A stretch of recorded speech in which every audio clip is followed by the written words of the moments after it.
And streaming online and in the Odyssey app at The Fan Rochester. The sports leader, 95.7 FM and AM 950. The Fan Rochester, an Odyssey sports station.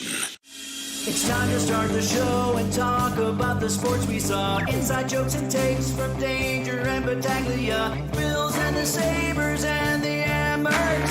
Who gave a microphone to these jerks? Gene's a big timer, a social misfit. Clueless to the title of the biggest buskeg hits. Chuck Munchie's goons have the last say. So thanks for your time, Mr. Mayo.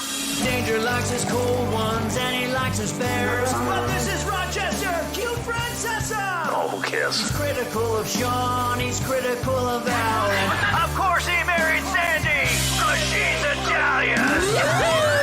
Welcome to the sports bar, that's where you are. Welcome to the sports bar, that's where you are. Welcome to the sports bar, that's where you are. With Danger and Battaglia. Welcome on in. A brand new short week. Football on the horizon. The sports bar is open for business, Gino. Yeah, and I would imagine some people are like, what was that? In case you missed it, we had a listener send that in last week. It's our theme song. Yeah, now we have a theme song. Yeah, so from Sean Long Island, our theme song that we are proud to showcase and start every afternoon with. And, man, what an afternoon we have planned for you today. It's a special day as we return from the long holiday weekend. We've got the NFL kickoff coming up on Thursday, and with that, we'll tell you a little bit more about what you can expect out of us when we take our show on the road to kick off the NFL season. Today is our bold prediction special. We've got our bold predictions for the 2024 NFL season to share throughout the course of the afternoon. Yeah, and this is something where I've got the paper out here. We're going to write it down, and you put your name on this too. So if you have a bold prediction, and by bold prediction, I don't want the Bills are going to win the AFC East. No. Not bold. No, not bold. Like something that would be considered against the odds when it comes to betting in Vegas. Things that people aren't talking about. Things they're saying, why isn't anybody talking about this? That's what a bold prediction is. So Danger and I will give our bold predictions, and we will write them down. Some cold, dreary day in January, whenever we get around to it, we'll open it up, and we will laugh hysterically at some of the things we got wrong, and then we'll pat ourselves on the back at some of the things we got right, and we invite you to do the same. Couple ways you can do it: 866-4326, 866-4FAN, or you can hit us up on X. The Fan Rochester is our handle. Yeah, and we'll also, by the way, today not only be giving out our bold predictions, it is a Tuesday of week one of the NFL season. Gene's favorite day of the week. It's time for Survive in Advance. Gene's passion project, picking Survivor football games throughout the course of the NFL season. So as we begin year number 8 here in the sports bar, we've run the gamut. We've gotten to Christmas Eve. We've been out on the opening Thursday night. All right. So yeah. I can tell you this, we're not going to pick the opening Thursday night game this year. We are not picking, Ravens and Chiefs.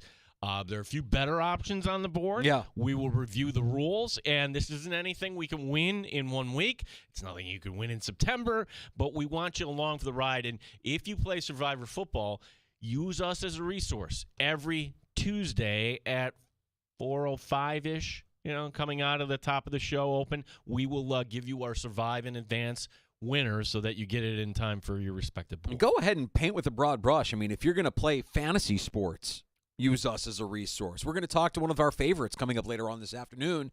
425, Michael F. Florio, fantasy football for NFL Network, stops by. Yeah, so maybe you still have a few drafts coming up, Danger, and I have one tonight. We sure do, pal. Maybe you've already drafted a Jamar Chase. Wait a second. Like, we're going to start this? Is this just coach speak? Or is there something concerned? Hey, Ayuk signed over the weekend. Fantastic. Mm-hmm. Do we trust him? So we'll get to some of the basics here as, to win a championship, you know what helps? Winning week one. Win your week one matchup. We'll talk to Michael F. Florio, NFL Network, coming up at about 4:25. And we'll get caught up with the Buffalo Bills in advance of Sunday's week one matchup at home against the Arizona Cardinals. Our buddy Matt Perino covering the team for the Syracuse Post-Standard, stops by here in about 20 minutes. Okay, so you and I were both kind of off the grid a little bit at parts over the weekend. They didn't make any more roster moves, did they? None that I'm aware of here? The thing I kept looking for, because I see a lot of NFL teams making a big deal out of it, who are the captains? Who's going to be the captain? I haven't seen that in Buffalo Haven't yet. seen that yet in Buffalo. And there's another story out of Buffalo that's less about the team on the field and more about the organization off the field that I'm sure we can talk a little bit about here as far as these PSLs and the rate of which they are being sold. Yeah, I think it's some fuzzy math that they're putting out there purposely, but I think any way they spin it, it don't look good. So, right now. So it seems to be going a little slow, and we have some anecdotal stuff, too, when it comes to the PSL. So if you're wondering, hey, how come they haven't reached out to me yet?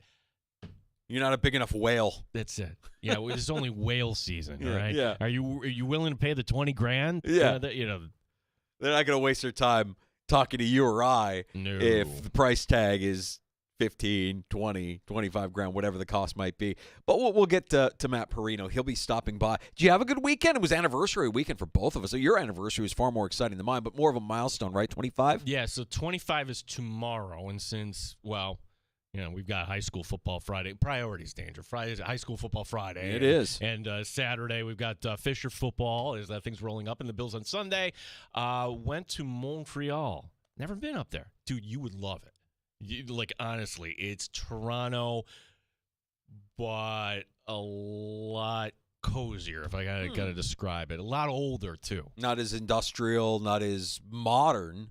Because it feels like in some ways. Toronto, there's new stuff going up in Toronto all the time, and it looks state of the art. It looks, it doesn't look like what's going on in the Middle East. Like if you see images of what's happening in Saudi Arabia or United Arab Emirates, that's state of the art, top notch. Kind of jealous at the technology and the infrastructure that they've built for themselves. But Toronto has some of that. Like you see buildings going up, and you see. Oh, that's a modern building or modern living space, whatever it is. Montreal feels to me like it would be a little bit more immersed in its past. They have that, though. I will say that. In Montreal, they do have everything going up. But it's a city of 4 million people. So it's one of these big cities we don't pay any attention to. And my theory on it, Danger, is if you grow up in the area, you're thinking, the French Canadians, they hate Americans, they hate us. Why would I go up there? Okay, number one, the language barrier, not a problem. Yeah. Okay, they all speak English. They all want your money. Now, and the snootiest, that's what I always heard, we don't want to deal with you. Again, didn't experience any of that either. Now, had I gone to Laval or somewhere where really you're, with the Quebecois, maybe that would be a little different. But where we were in Old Town, fantastic 2 days. Food was great. Shopping, everything you could ever want. Walkable, too. That's important. This is kind of like I'm looking into my crystal ball, and I think to myself, all right, when we're empty nesters, which you now are, right, what does that look like? Maybe it looks like more weekends in Montreal, a weekend north of the border from time to time. It was 5.5. And the border going over by Thousand Islands, it's not that bad. Same way you go up to Ottawa, and then you're kind of just getting in there. And you're getting like a 27% bonus on the credit card. That also helps a lot, too. I enjoyed Friday night and our friends from Yacht Club performing at Three Heads Brewing. Spezzano and Sandy's 25th anniversary party. That was a lot of fun, and it kind of set a tone for the weekend. I mean, let's face it. I mean, how do you go wrong when the first song you perform is Leo Shuffle? Did you mispronounce that, or did they really start off with Lido Shuffle? They'll do a little. They do the Love Boat theme. They kind of go around the crowd and get everybody kind of jazzed up, and then they go right into Lido. They set a tone with Lido Shuffle, man. It just sets a tone. I love it. Great song to start your set with, Yacht Club. So because you got up there with Yacht Club before and you did vocals. Did Spezzano and Sandy do that? Didn't see that happen. Come on. Didn't see it happen. Come on. No, they got up during the break. They took a little quick break in between sets and did their thing then. But overall, it was just good. I got to see our friends at Three Heads. And by the way, oh yes, I talked about it earlier. We are going to be at Three Heads coming up here Thursday for NFL kickoff. It's Chiefs, it's Ravens, Danger and Battaglia. We will be live from 3 until 6 at Three Heads. The new Leaping Hazy IPA. Gino, this was my IPA of choice on Friday. Okay, so there are many versions of the IPA, and I love them all at Three Heads. Tell me a little more there. Like, what is the ABV? What do we got going on? It's around a 7. Your new favorite beer to watch your favorite team this football season. Leaping IPA. They tell me it soars above all others, and I can tell you with confidence, it does soar above all others. And I can't really go into the imagery behind the Leaping IPA, but if you see the can, you'll look at it, you'll be like, oh, I get it. I get what this is for. This is for us to enjoy on Sundays while we're watching our favorite football team. Okay, so like leaping into a table type of leaping? No. No, okay. Imagine a linebacker. Oh. Leaping over a linebacker, perhaps? Yes. I see what you're saying. Maybe I would think the silhouette or something close to that would not be, yes. I'm sure everything was approved by legal. I'm just walking this fine line right now with the Leaping Hazy IPA. And you know I like my hazy. So this one's like a 7, I want to say it was like a 7.1, 7.2, something like that. Enjoyed a couple of them on Friday. So I can tell you they are good. And also outside, Reservoir Dogs going to be there on Thursday as well. What's Reservoir Dogs? The all-beef Black Angus Frank, the 6-ounce burgers on DePaulo rolls, the new Mafia dog served on a pretzel roll with buffalo chicken wing dip. I made this confession over the weekend. I'm convinced my BMI is wing dip. I feel like I eat it way too often. Blue cheese crumbles on this as well. Applewood smoked bacon, fresh bruschetta, and scallions. That is Reservoir Dogs' new Mafia dog. You can check that out for yourself when you stop by and see us on Thursday at Three Hits from 3 until 6. They'll also have all regular menu items, and they're all named after characters from the movie Reservoir Dogs. You remember that one, Tarantino? That was prior to his big hit. Prior to Pulp Fiction. Yeah, Reservoir Dogs crawled so Pulp Fiction could run. Yeah, it was it's my kind of film. I gotta meet these guys from the truck. Like, how did you? Because, like, honestly, that is, it's a movie that if you've seen it, you love it, right? So, but not everybody's seen it. It's great. Yeah, I mean, you have to be into a little bit. It's pretty violent, pretty graphic, a little bit too much for some, but some really really killer dialogue and unbelievable characters, which is kind of what you would expect out of a Tarantino movie. Also, and because we arranged this, did you see the forecast Thursday? 80 and sun. Perfect. 80 and sun. So, like, you can hang out with us inside, but the patio will be open. And I could tell you this, like, actually, I can't speak for Danger, but I can just speak for myself. Like at 6 o'clock, I think we might be hanging out just a little longer on Thursday. Oh, yeah, for sure. Yeah. I also ran into the Minister of Mayhem, Jeff from Three Heads, and he's like, dude, I'm going to tell you about my Raiders. I'm like, bro, I want you to save it for Thursday. Come on with us on Thursday and tell us about your. He's got takes on the Raiders. This is interesting because I also, one of my bold predictions involves that team because I don't feel like anybody's talking about the Raiders right now. Well, he was telling me about his thoughts on the Raiders. I'll share it with you, and he'll back it up when he talks to us on Thursday when we're there. He believes the Raiders are going to have the best defense in the NFL. Antonio Pierce, mean, fearsome defense that kind of stepped up late in the season last year. And in my head, I'm like, plausible. I could see that. That only gets you so far, the new head coach. And I was going to say, you're going to need that because I don't know how you're scoring points. I don't know how. That offense sucks. Like, funny, like Devontae Adams, like you're talking about, we're going to talk fantasy here. That was always one of the blue chip guys you would want on your team. And okay, it's going to get to, like, whatever, the 4th round, and you're going to be like, he's playing in the black hole and literally in a fantasy black hole. That's all coming up Thursday afternoon from 3 until 6. We take the show on the road. We'll be live from Three Heads Brewing on Atlantic Avenue in the neighborhood of the arts to kick off the NFL season. We appreciate our guys at Three Heads. Had a great time there Friday night. And I don't know about you, Gino, but I mean, like, the last time we spoke, it was Thursday. And we were getting ready for the start of the college football season. We had that Thursday night game. I mean, I'm recapping in my head all of the college football that I consumed over the course of a long holiday weekend. it was NDSU covering. Thank you. Yeah. Thank you, North Dakota State. We had Dabo Sweeney basically needing to get with the times. I mean, like, they looked completely outmatched, outclassed. Georgia looks like the best team in the nation. It doesn't really even look close. Carson Beck is just throwing missiles. He looks like an NFL quarterback playing the college game.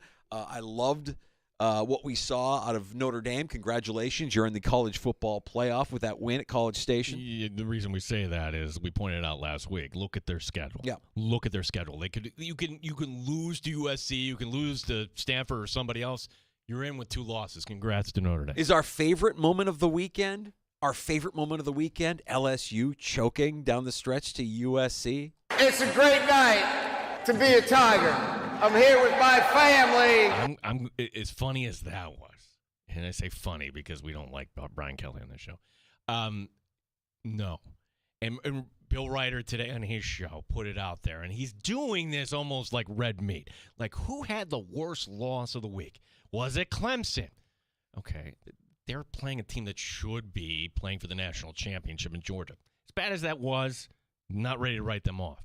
Was it LSU? Look, bad loss, but USC is actually going to be pretty good. In the Big Ten, that's going to be fun. Mm-hmm.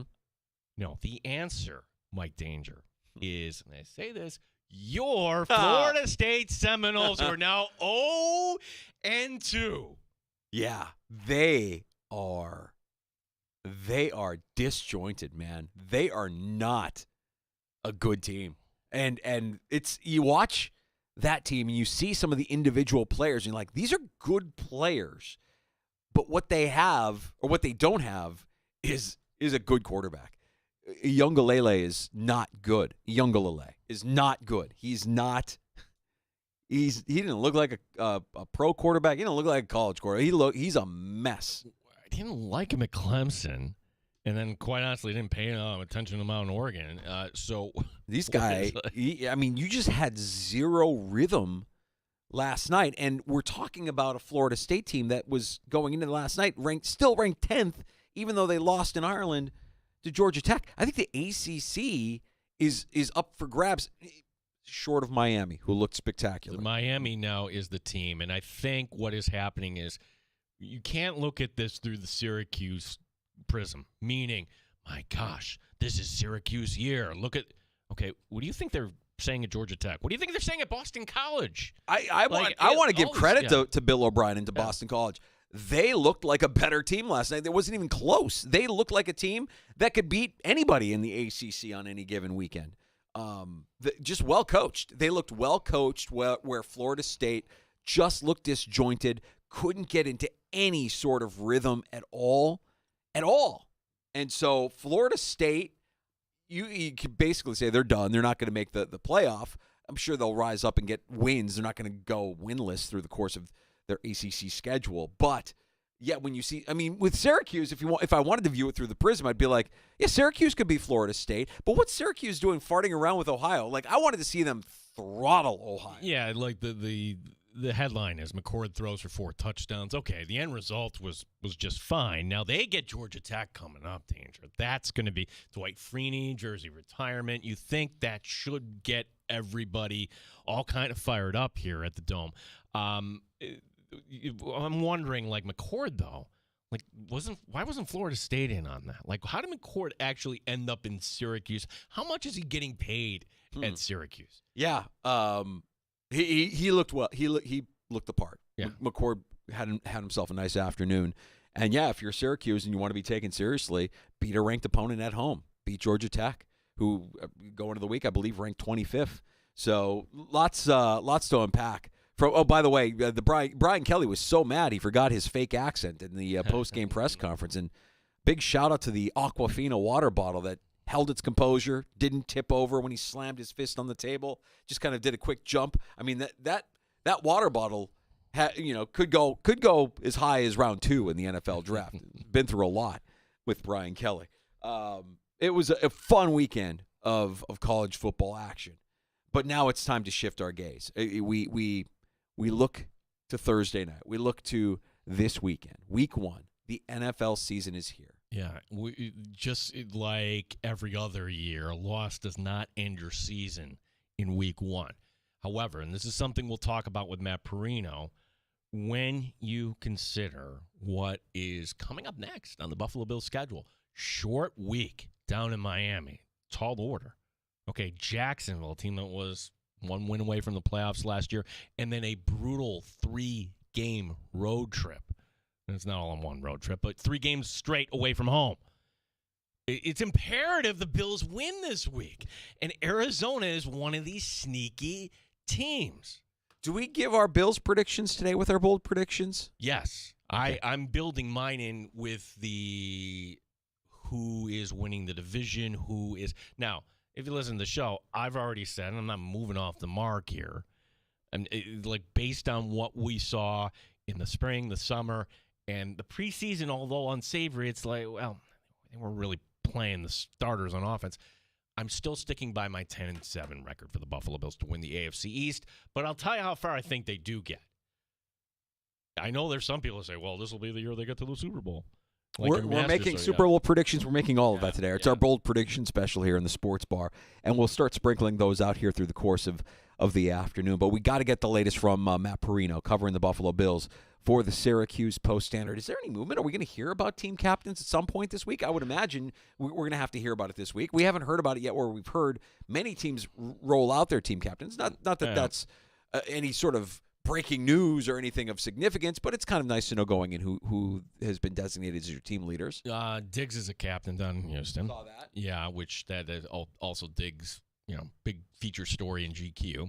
We'll get to that. Good for him. Yeah. So, listen, man of fashion, and but who would be the captains here? Gabe Davis is gone. Diggs is obviously gone. It would be Allen. Felt like there was a conference room full of captains the last few years. Are we going to pare it down to 3? We're going to pare it down to 4? How many? They had 8.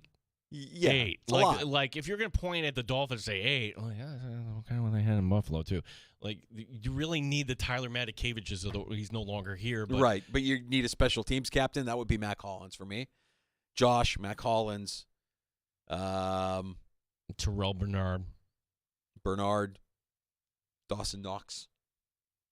Feels like a captain. Oh, and Dawkins, certainly. Dawkins, yeah. Well, we'll find out. We'll see if Perino's heard any rumblings as far as what might be next for team captains here for the Buffalo Bills. He joins us next. You can join us anytime this afternoon. Our number, 866-4326. 585-866-4FAN. And we appreciate you checking out the video stream as well. We're streaming live on our YouTube channel at The Fan Rochester, on Twitch, twitch.tv/TheFanRochester. And The Fan Rochester sounds its best in the free-to-download Odyssey app or on your smart device when you ask it to play 95.7 The Fan. You're listening to the Sports Bar with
Sports Update. Week 1 has arrived for the Buffalo Bills, meaning it's a Tuesday and players are off today. Practice resuming tomorrow, One Bills Drive.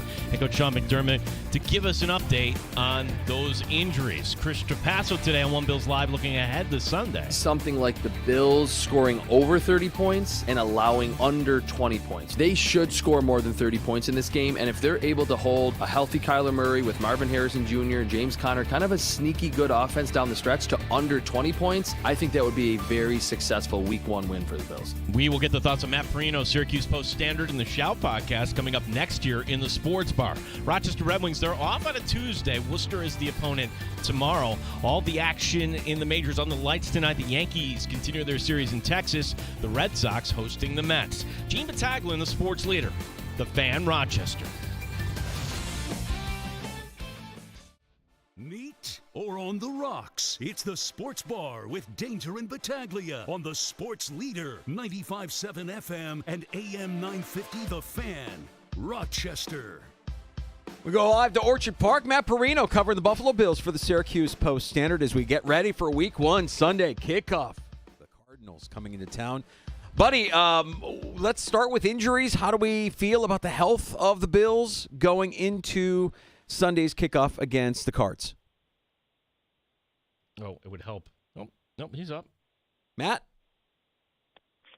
You got me? There we go. Gotcha, buddy. All right. No, I think that going into the mini break here, the news from Sean McDermott and the way they constructed this 53-man roster, I think would make you think that they're in a pretty good spot considering where they were 2 weeks ago. And I think they got a couple safeties that are trying to work their way back. They haven't gone outside of the organization to add anybody after, getting rid of a couple of those depth guys, D. Delaney with injury settlement, and obviously Kendall Williamson.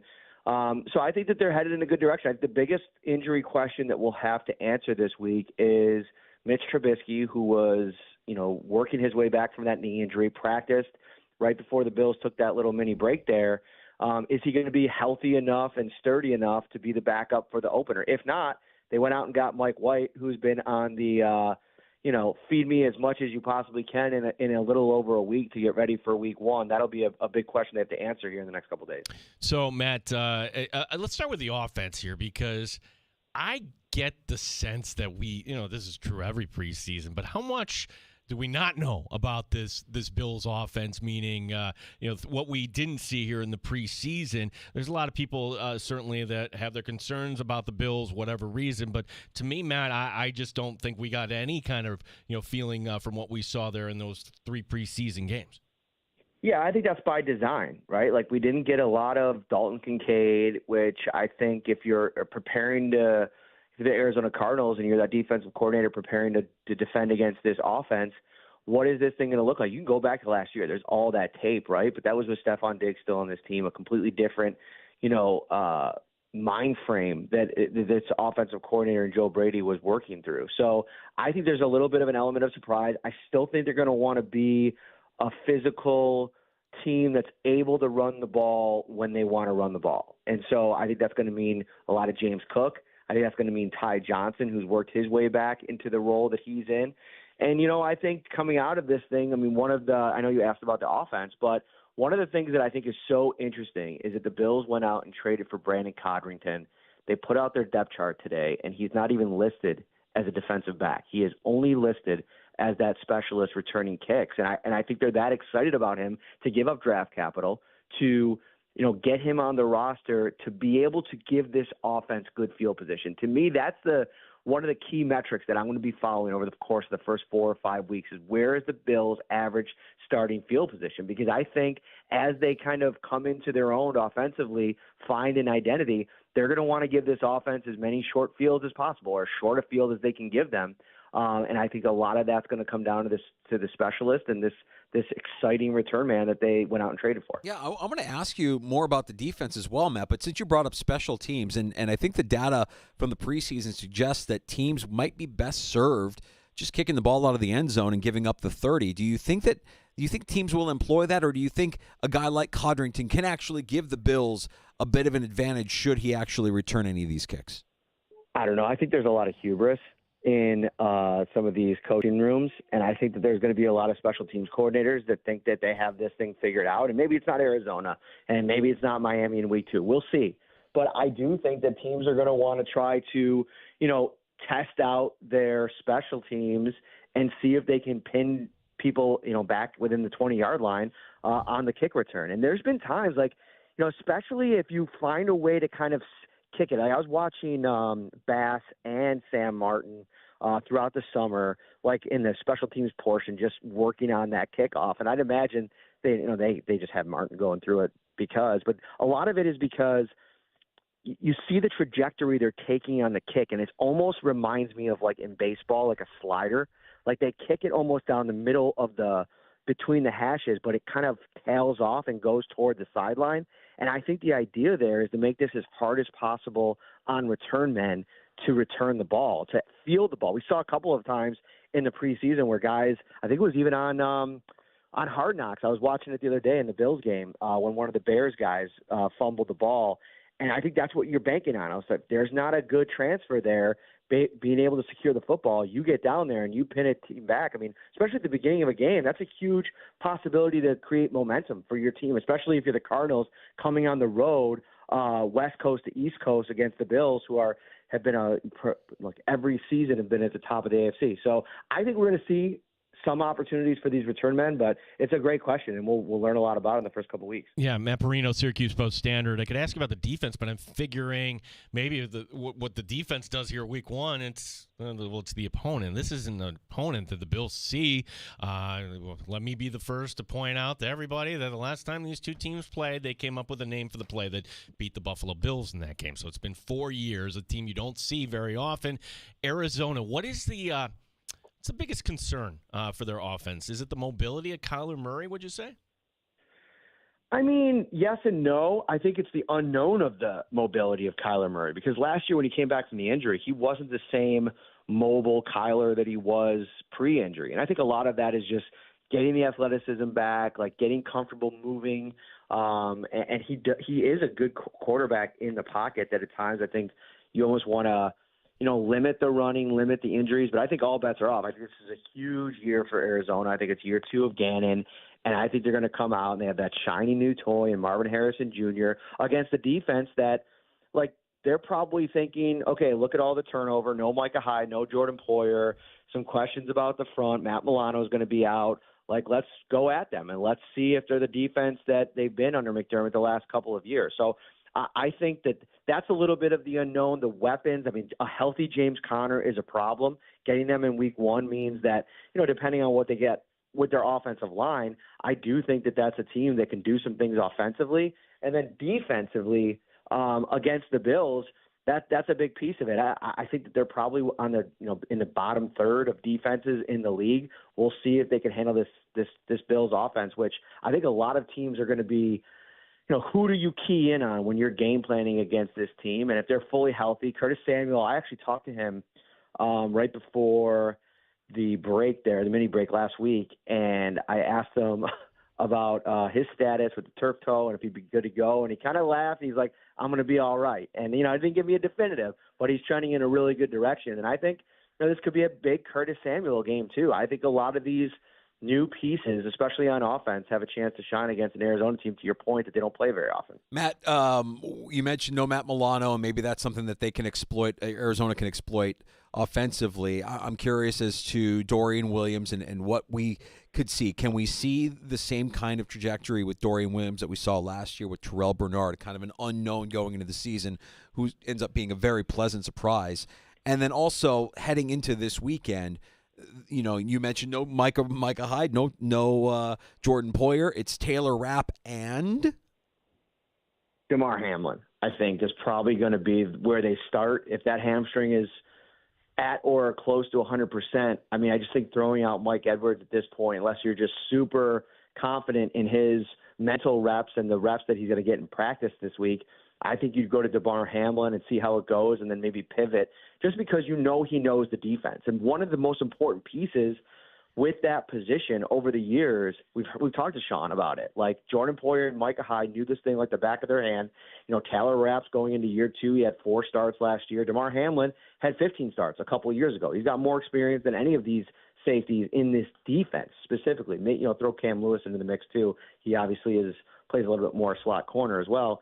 So I think that's the big piece of it. On Dorian, it's interesting because I almost go at it more like he reminds me of the Milano arc more than maybe so the Terrell Bernard arc. That's the expectation I have. I think it's going to be maybe some rough moments at the start, right? Some games where you see some highs, you see maybe some lows, and, he's trying to figure things out as things go along. There were times, even in training camp when from a coverage perspective, you're like, oh man, I don't know if that was a good rep. And then there's other plays where he's coming downhill, blowing up a run play, times when he was really good in coverage.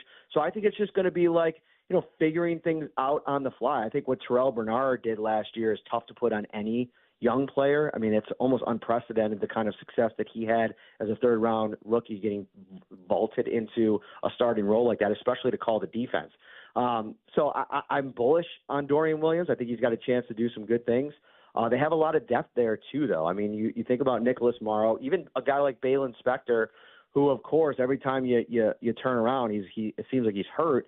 But if he's available, if he's healthy, he's on this 53-man roster, he's a guy that I think that they could go to if things don't go well early in the season as a guy that's done it. And what a departure that is, because I was talking about 2 weeks ago as this guy should probably be cut because of the availability issues. But that was never to say that I don't think that he's very talented and somebody that putting him out there, his coverage ability, I think might be even at this stage a little bit better than Dorian Williams. So that's going to be something I'm watching. Like you can have the blown coverages. I mean, if you go back over the last couple of years, they're playing some really good offenses out of the gate. Like if you're having a lot of problems in that intermediate area and a lot of it is on Dorian Williams, you might have to pivot. I know Nicholas Morrow is listed as the backup Mike linebacker. He's played outside before. He's very versatile. That's going to be a storyline that we're tracking the first couple weeks. Yeah, first time the Bills have opened at home since, they lost to the Steelers a few years ago. And, Matt, we've talked about this, the early part of the schedule, but now that it is here, and the Bills, depending on where you look, 6.5, 7-point favorite, whatever. But we all know, and you're not going to get the players to talk about this, but we all know what's behind this game here. You've got a short week to Miami. You've got another potential playoff team in Jacksonville. You've got 3 straight road games against 3 quality opponents. That all being said, how imperative is it that the Bills actually grab this one coming up against Arizona? Oh, it's massive. To all the questions that you just said, I mean, getting the Dolphins on a short week on the road where it's going to be a little bit warmer, even though it's at night, that team traditionally plays so well, and all of the defensive questions. I mean, if you have this first game and you come out here and you struggle with Kyler Murray and that offense, and then you got to turn around and go down to South Beach and figure out a way to deal with Tua and Tyreek Hill and Jalen Waddle and Raheem Mostert. I mean, that's a tough turnaround. So I think that you want to make sure everything is firing at a super high level. Everybody's in a position defensively to make big splash plays and give everybody that's coming up on the schedule something to think about. Like I'm writing about Greg Rousseau this week. I mean, that's going to be my big weekend story. And it's been such an interesting summer to watch him as somebody that, and it's fitting that in week 2 it'll be in Miami, and obviously he played his college ball there. Jalen Phillips is coming back from his injury, but he's a guy to me that it's been under talked about how key of a figure he is in the 2024 Bills season, and it looks so good in that week 2 preseason game in a very short glimpse. But I think that they're going to need that player. If their defense is going to be the top 10 unit it's been over the last couple of years, he is going to have to be a mainstay in the backfield. He's so good against the run, but he's going to have to do it against the pass as well. And I think you look at a guy like him, Ed Oliver, like they're going to have to set the tone. And, of course, the guy that they a couple of years ago signed to a $120 million contract, Von Miller, Sean McDermott is on record saying that he thinks Von Miller's been back this summer. Well, we're going to get to really see it this early week, especially against an offensive line that I don't think is blowing your doors off as you prepare for it. I mean, they should be able to affect Murray a little bit. It's going to be loud in there. I mean, that's the other thing, like how the other storyline is, like, how do the Cardinals on the road open the season, first game for Marvin Harrison Jr., how do they handle that environment? That's going to be fun to watch. Matt, we've seen other teams throughout the NFL unveil their team captains over the course of the last few days. Wondering if we have a timeline on when the Bills might do so. Will they continue to run? What did we have? 8 captains, I want to say, last year. Will they go leaner in terms of who the captains of the teams? What's your projection for who becomes captain for the Buffalo Bills here coming up? Yeah, that's a great question. I mean, they've always kind of seemed to go the deeper route as they've gone along, but I do think that, like, this is an interesting year. There's so much turnover in the leadership roles. You know, on defense, I think guys like Bernard are in the mix, Taron Johnson, even a guy like Ed Oliver, who I don't think usually screams, you know, active, loud leader, but somebody that I think a lot of them look to, especially in that defensive line group. I mentioned this on a podcast recently. I think it was before the second preseason game, or maybe the first. I can't remember exactly now. But he kind of, like, brought the defensive line together. I was down on the field for Buffalo Kickoff Live, and I'm usually not down there for that part of it. And it was just amazing to see how he got everybody rounded up and the way they all responded to him. Like, the looks on the faces of some of these young pass rushers and some of these young interior defensive linemen. I mean, he's the guy in that room now. And so I think you're looking at him. I think on the offensive side, obviously Josh Allen. I think Matt Collins could be like a dual threat, special teams / offensive captain. And then they'll probably come with, like, Reed Ferguson still. But I don't know. I mean, I think this could be the lowest number of captains they've had since maybe 2019, 2020. Matt, sometimes we take Josh Allen for granted, right? The things that he does. If, you know, the Bills didn't have him, I don't know where we'd be penciling in the Bills in the standings.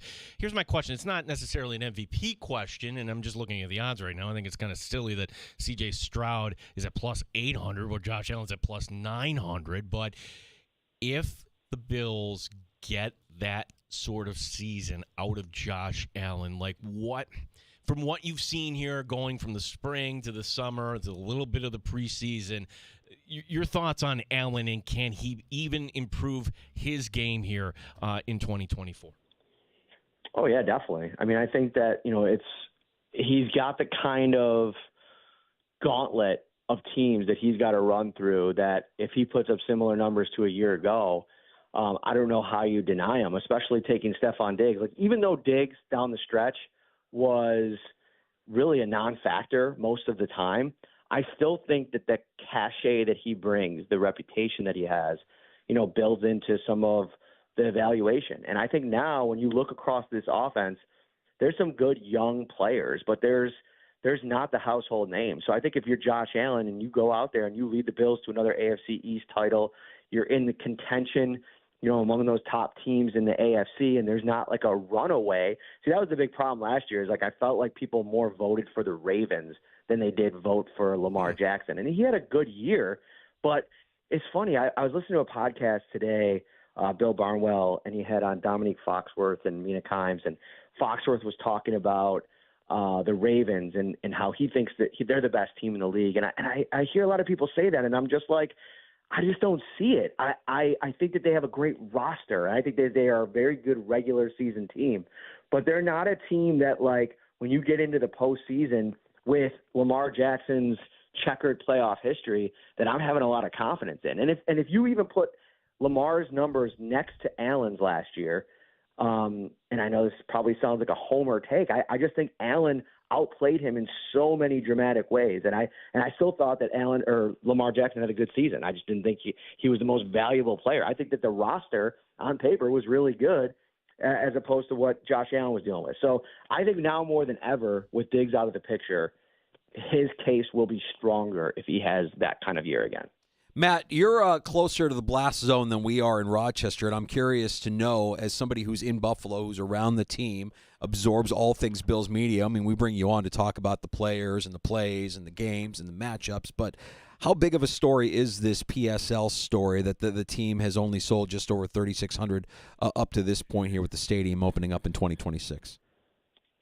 I mean, the PSL thing is going to be something that is worth talking about, a big story until the new stadium opens. I mean, it's every time I meet a Bills season ticket holder and the first thing out of their mouth is usually like, what do you think of the team this year? Or what do you think of the team that week if it's the regular season, whatever. The next thing that we talk about is, man, they're really killing me with these PSLs. And, like, the majority of people I talk to are literally trying to financially figure out how they can shoehorn this new large cost into their family's budget.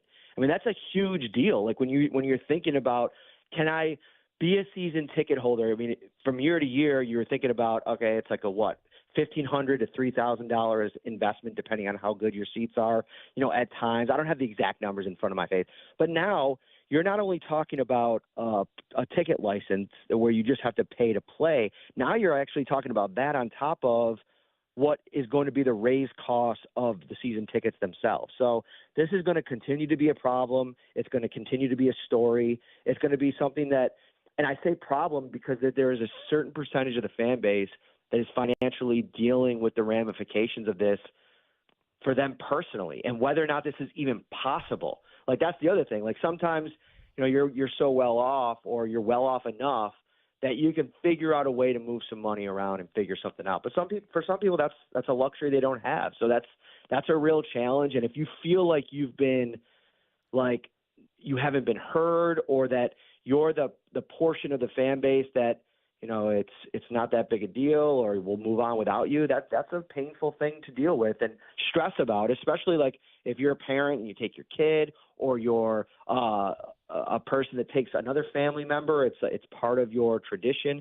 There's a lot that goes into this, guys, and it's something that I totally understand, the angst and the stress, and it's a shame because I think at heart we always talk about, you always hear whenever Terry Pagula has talked about this team, and even when they were building the stadium and talking about, like, we don't want a dome because, like, it's a blue-collar town, it's a hard-nosed town. It's like, well, yeah, know your audience. And so for all these folks to be dealing with this, as somebody that's from Buffalo, that's from the region, that's tough. I have a lot of family members that are in this boat. So it's going to continue to be a story. Yeah, and Matt, last one for me on this, and it's a follow-up to that. And I don't know if these stories are connected, and if so, to what degree. But we also have – we know that Terry Pagula perhaps entertaining offers to sell part of the Buffalo Bills, whether that's to a private equity group or maybe a bigger chunk. Who really knows? But I'm just wondering, well, is that you're responsible for whatever it is that the PSLs don't cover there? And I'm just wondering, what is kind of the healthy organization if you're going to sell part of the team? I don't know. I think that, like, I don't know if I would necessarily be comfortable connecting those two dots. Like, I think that with a lot of these owners across the league, that's going to be something that they consider, like, even separate of whether or not they need to cover stadium costs or otherwise. I think to give somebody a percentage of the organization, especially like a guy like Terry, who, whose family, everything that's been documented about what's going on with Kim and what's the eventual transition plan going to be and how involved his family is going to be. There's always those kinds of factors involved. And, I don't know. It's hard to wrap your head around everything that's going to happen with this long term and how much that has an effect on everything. But I will just say that it is just kind of a bummer that so many Bills fans have to be overly stressed out about something that they've probably done in some cases for 20, 30 years. Matt, by this time next week, we'll be reacting to Week 1 against Arizona. But before we get to that, I know that you and Ryan and the whole team over there are looking forward to Sunday and preparing as such. What do you have on tap this week that we can check out? Yeah, we'll have I mentioned that Greg Rousseau story. I'm going to be working that this week. It'll be up later at the site. We'll have our season prediction story tomorrow, so we'll go game by game and take you through our thoughts. Both of us are still pretty bullish on this team, so I think Bills fans will enjoy the read. I know Diana Rossini put out a story this week where one of her big, bad, bold predictions was the Bills taking a step back. I thought that was interesting. She had that whole Eric Armstead or what was the – yeah, it was Eric Armstead story. Oh, right. He was coming to sign with the Bills this offseason, and I don't know if a lot of Bills – folks were happy with that story, so I thought that was funny that she's predicting that now. But anyway, we're bullish on the Bills still. I think that they're going to win 11 or 12 games. We'll have that on the site here over the next 24 hours. And then, man, it's shout season. We're going to be with 3 this week. Oh, when's the first one? Tomorrow night? First one is tomorrow night. Tomorrow afternoon, drive time, because I think I got to go do. I'm going to do another podcast, a live event with Howard Simon, with our buddy Pat Moran. So it's all Bills all the time this week, boys. There's no rest for the wicked. I'm going to try the bull rush technique. 'Cause Sunday, I'm going to get out of the stadium and in case Ryan or you guys get a little busy there. Sunday, I'm happy. I'll be in the locker room. I might be over in the Arizona locker room. Whatever you need, buddy. Oh, thanks, buddy. I appreciate you making yourself available, because you know what they say. The best ability is availability, Gino. We are in mid-season form. Happy New Year, Matt. We'll look forward to talking to you again next week, buddy. Later, boys. You got it. Matt Perino covering the Bills for the Syracuse Post-Standard. Read his work at syracuse.com, newyorkupstate.com, and check out the Shout podcast as well with Ryan Talbot. Do you connect the dots? And again, if anybody, what you kind of mentioned there, there's a story. Dave McKinley had it. What's a little over 3,000 PSLs have been sold? 3,600. Okay. That's concerning. But on the other hand, I know many Bills season ticket holders that haven't been reached out to. I actually thought 3,600, believe it or not. I thought that was actually higher than what I thought. Okay. So, like, when I saw that, I'm like, okay, it's not great, but it's actually more than what I thought it was going to be. I still want to know, maybe somebody that is good with high finance and that sort of stuff, why is Terry Pegula now selling a chunk of the team? What are the benefits? Or is there a problem he's looking to cover up? I think he might be preparing for a cost that he didn't prepare for, and therefore you could have the private equity firm kind of cover up and mask that deficiency, if that deficiency exists. You know what I'm saying? Yeah, this seems like the plan B. Yeah. And if plan A goes, no problem, and I've got all this cash. Because the PSLs pay for the stadium. The PSLs pay for the Pegula's portion of the stadium. Correct. Yeah. Not pay for the stadium. I shouldn't say that because right. we all know who's paying for the stadium. But if you don't have, if you don't have that money, then who else is going to chip in? Enter private and 10%, right? 10% ownership, private equity firm. There you go. Found money. Yeah. So Matt's format's a little different than ours, where if he says, oh, yeah, I could definitely connect the dots, then that becomes a story if you don't really have the facts.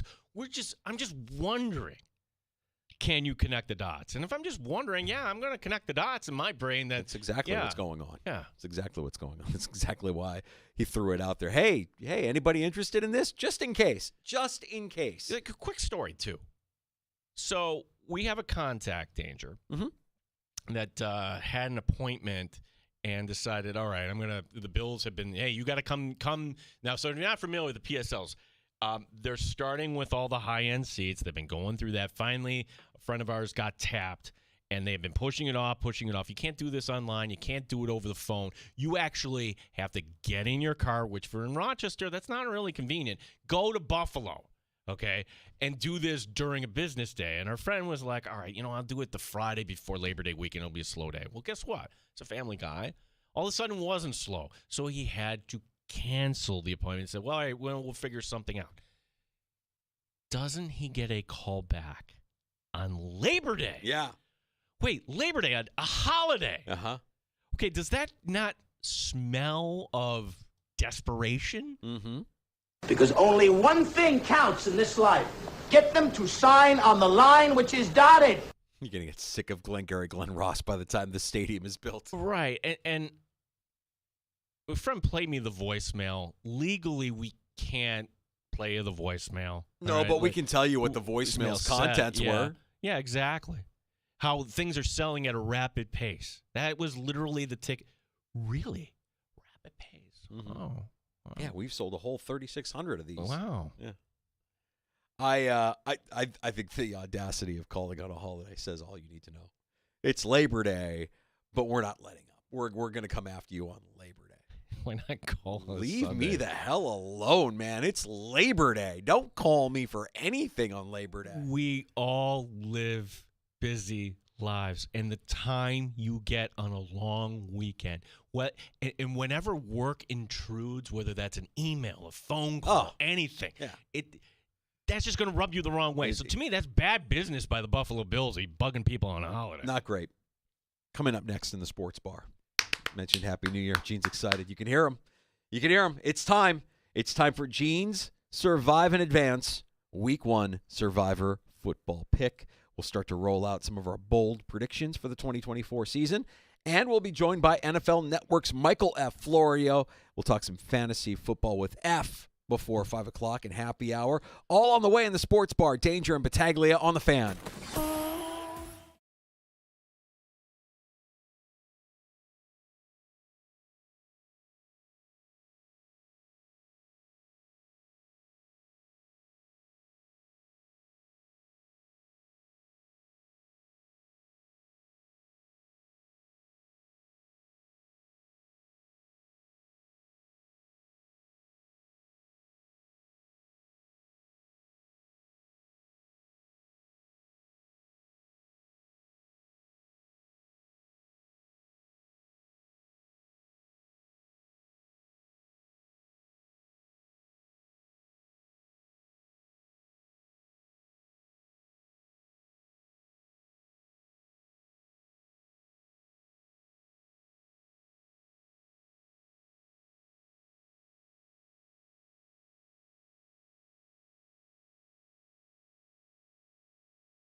And W239BF Rochester. The sports leader. 95.7 FM and AM 950. The Fan.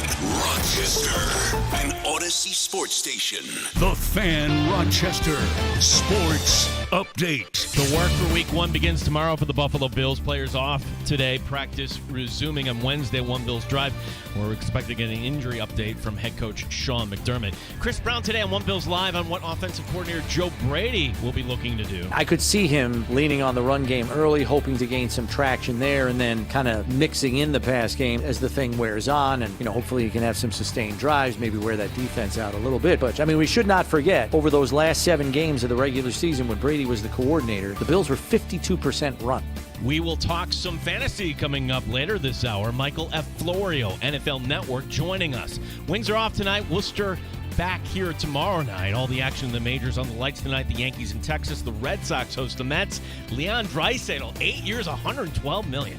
Gene Battaglia, the sports leader. The Fan Rochester. Why are you so pissy?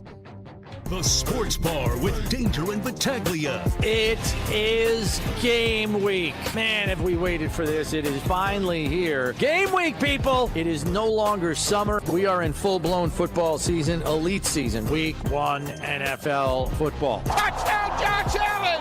Touchdown, Buffalo! Snap to Murray. Short set. Throws left side in the end zone. One-handed catch for a touchdown. Oh, my goodness. Is it our time? Is this our season? Mike Danger. I'm not the smartest fan in the world, but this feels like they're doing things the right way. So I'm cautiously optimistic, and I'm going into the season with one expectation. Just beat Green Bay. Just beat Green Bay. That's it. Gene Battaglia. We will have the week 1 survive and advance. And another headline. Bold NFL predictions. 95.7 FM and AM 950 The Fan. Rochester. I've been annoying people more than usual. The people closest to me more than usual.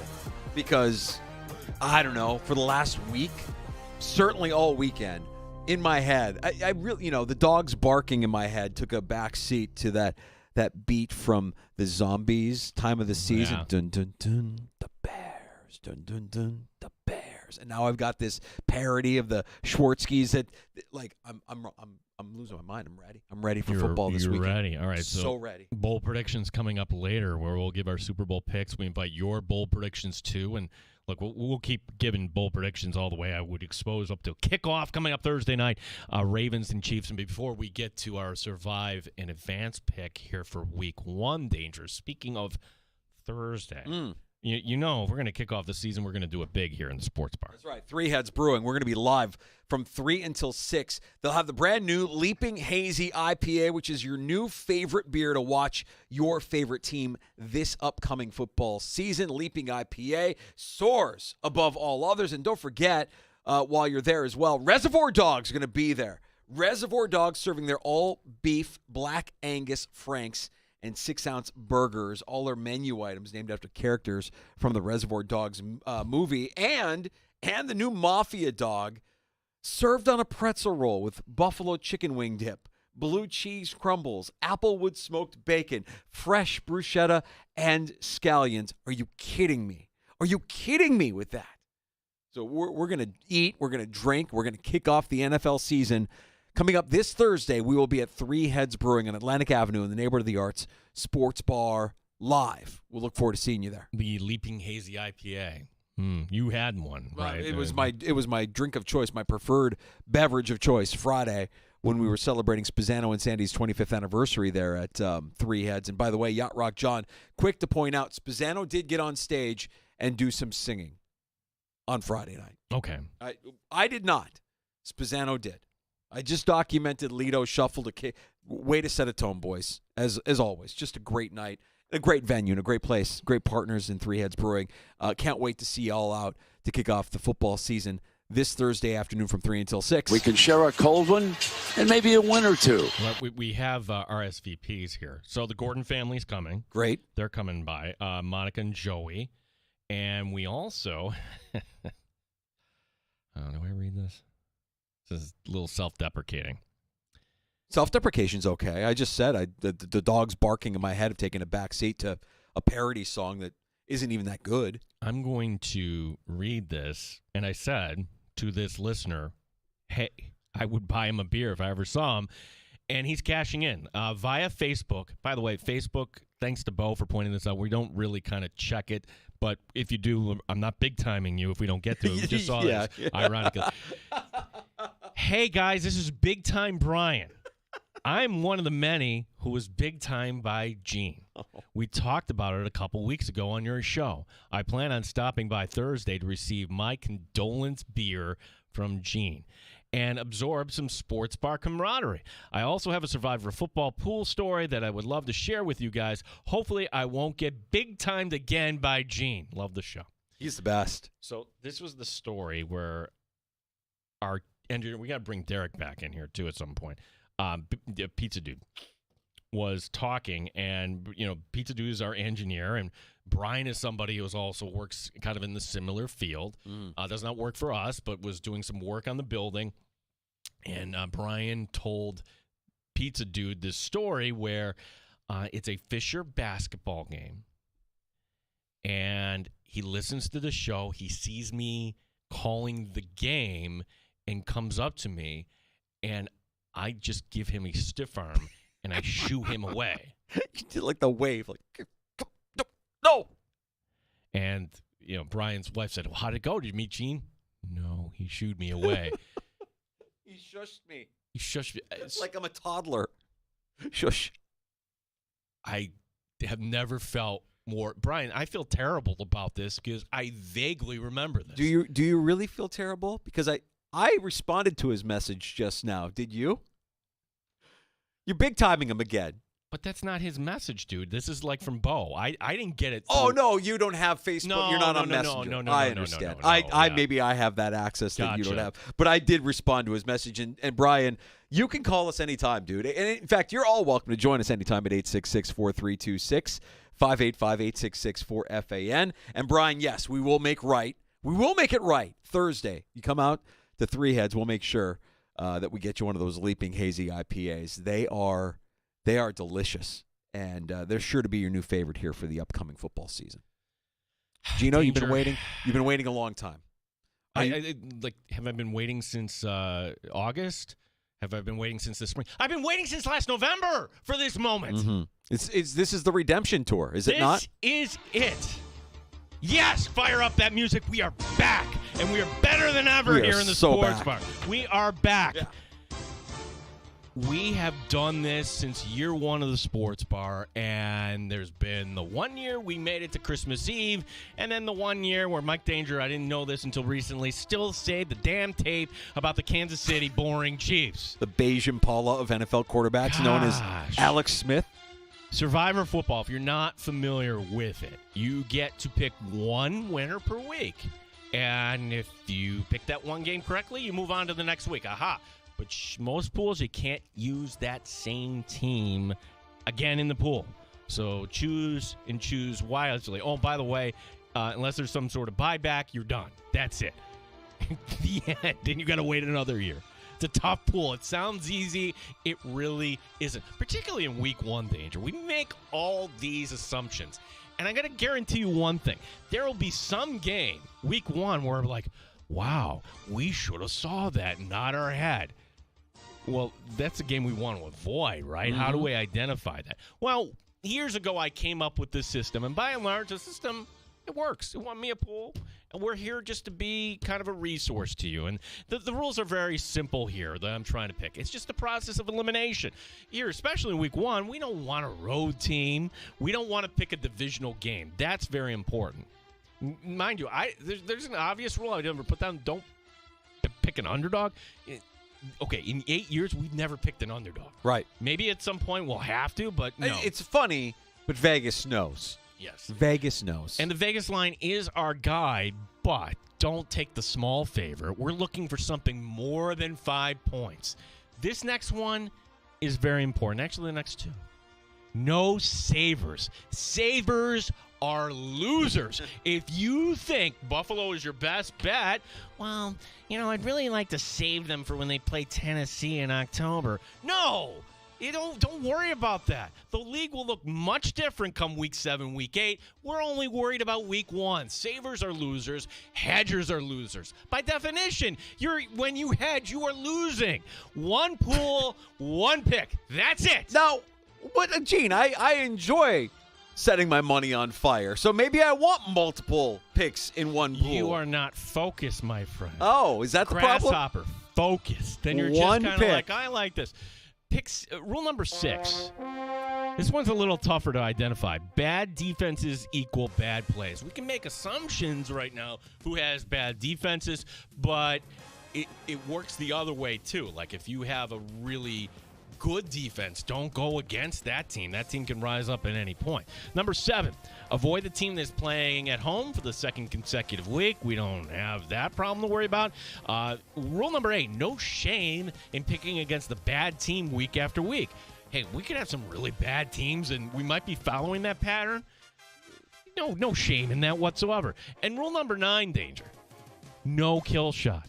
Don't override logic. Don't take an outlier game thinking you're going to win the pool in week 1. I can see somebody like, if I take the Chargers this week against the Raiders and nobody else has, I'm going to... No, don't do it. You're not going to win the pool week 1. You're not basically, don't overthink it. That's it. Yeah. All right, so teams we can't choose. No. It's a blue ocean. Everything is wonderful here in week 1. Okay, so we're just going to take out a big old Sharpie here. Eliminate the divisional games. Whew. Carolina, New Orleans, Vegas Chargers, Houston, Indy. No. Now, there's a lot of small favorites, and what this tells me, Danger, is even Vegas and the public, they don't know. Well, all these games with these small point spreads. Kansas City by 3 over Baltimore. Philadelphia, they're getting favored by 3 over Green Bay, the game in Brazil Friday night. No thanks. Atlanta by 3 over Pittsburgh. That, to me, feels like one of those games like, we should have saw that coming, Atlanta blowing out Pittsburgh. I don't want any part of that. Miami by 3 over Jacksonville. Cleveland giving 2.5 over Dallas. Tampa is even favored by 3.5 over Washington. We don't want any of these games. Detroit, that should be fun on Sunday Night Football. Giving 3.5 to the Rams. No, thank you. This is interesting because this one, the point spread has gone in the different direction. I don't know if it's the Ayuk thing. I don't know if it's Trent Williams. The Niners, 4.5 favored over the Jets. Can Robert Saleh come back and crack the code here? I don't think so, but I'm not going to put my money out there to find out. No, we don't want the Niners. Danger, Chicago -4 over Tennessee. When, over the last few years, we even broached the topic of the favored Chicago Bears. Too small a point spread. And Danger, are the Bears good? I mean, or is the world... I just wanted to beat Green Bay. Is that too much to ask? I don't have the answer. Is the world on fire for Green Bay. Danger and Tony and all the Bears Goombas? The Bears. I don't trust your team, Danger. What? Minnesota -2 on the road against the Giants. Okay, a lot to steer away from them. Just how bad are the Giants? They're only 2 road favorites this week. Minnesota. Sam Darnold is a road favorite. Think about that. Yeah. And the Texans are a road favorite. So, no, we don't want any part of that. So, cross all out just leaves us 3 choices here. We've got the Bengals with the biggest spread on the board, favored by 8.5 over New England. Okay, a couple of things here. This was at 9. 9 times. It's gone to 8.5. Is that because the kid's not playing at quarterback for New England? Is that because we really think Jamar Chase is going to be, sitting in timeout? We'll ask Michael F. Florio about that, but we got to make a pick before we get to Florio. Bills favored by 6 over Arizona. This was at 7. Boy, the public has gone steering away from the Bills here. And a team, this is actually surprising, missed the postseason altogether last year. Seattle is giving 6 at home against Denver.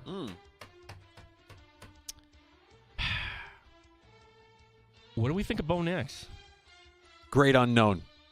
Not high on Bo Nix. Unknown. I like known things. Yeah. Unknown. Cross that one off. Okay. So it leaves us the Bengals, and it leaves us the Bills. Wow. Yes, I understand. The Bengals were the team we actually bowed out to in November last year. They lost at home to Houston. But look, that was a beat-up Bengal team. And here in the sports bar, Danger, you point this out. There are no curses. There are no superstitions. Only winners and no fear. Cincinnati is your Week 1 winner. New England, your Week 1 loser. Book it now and thank me on Monday. Jeez. Violently threw down his headphones as he drops the mic and walks away. Wow. It's good to have you back, buddy. Happy New Year indeed.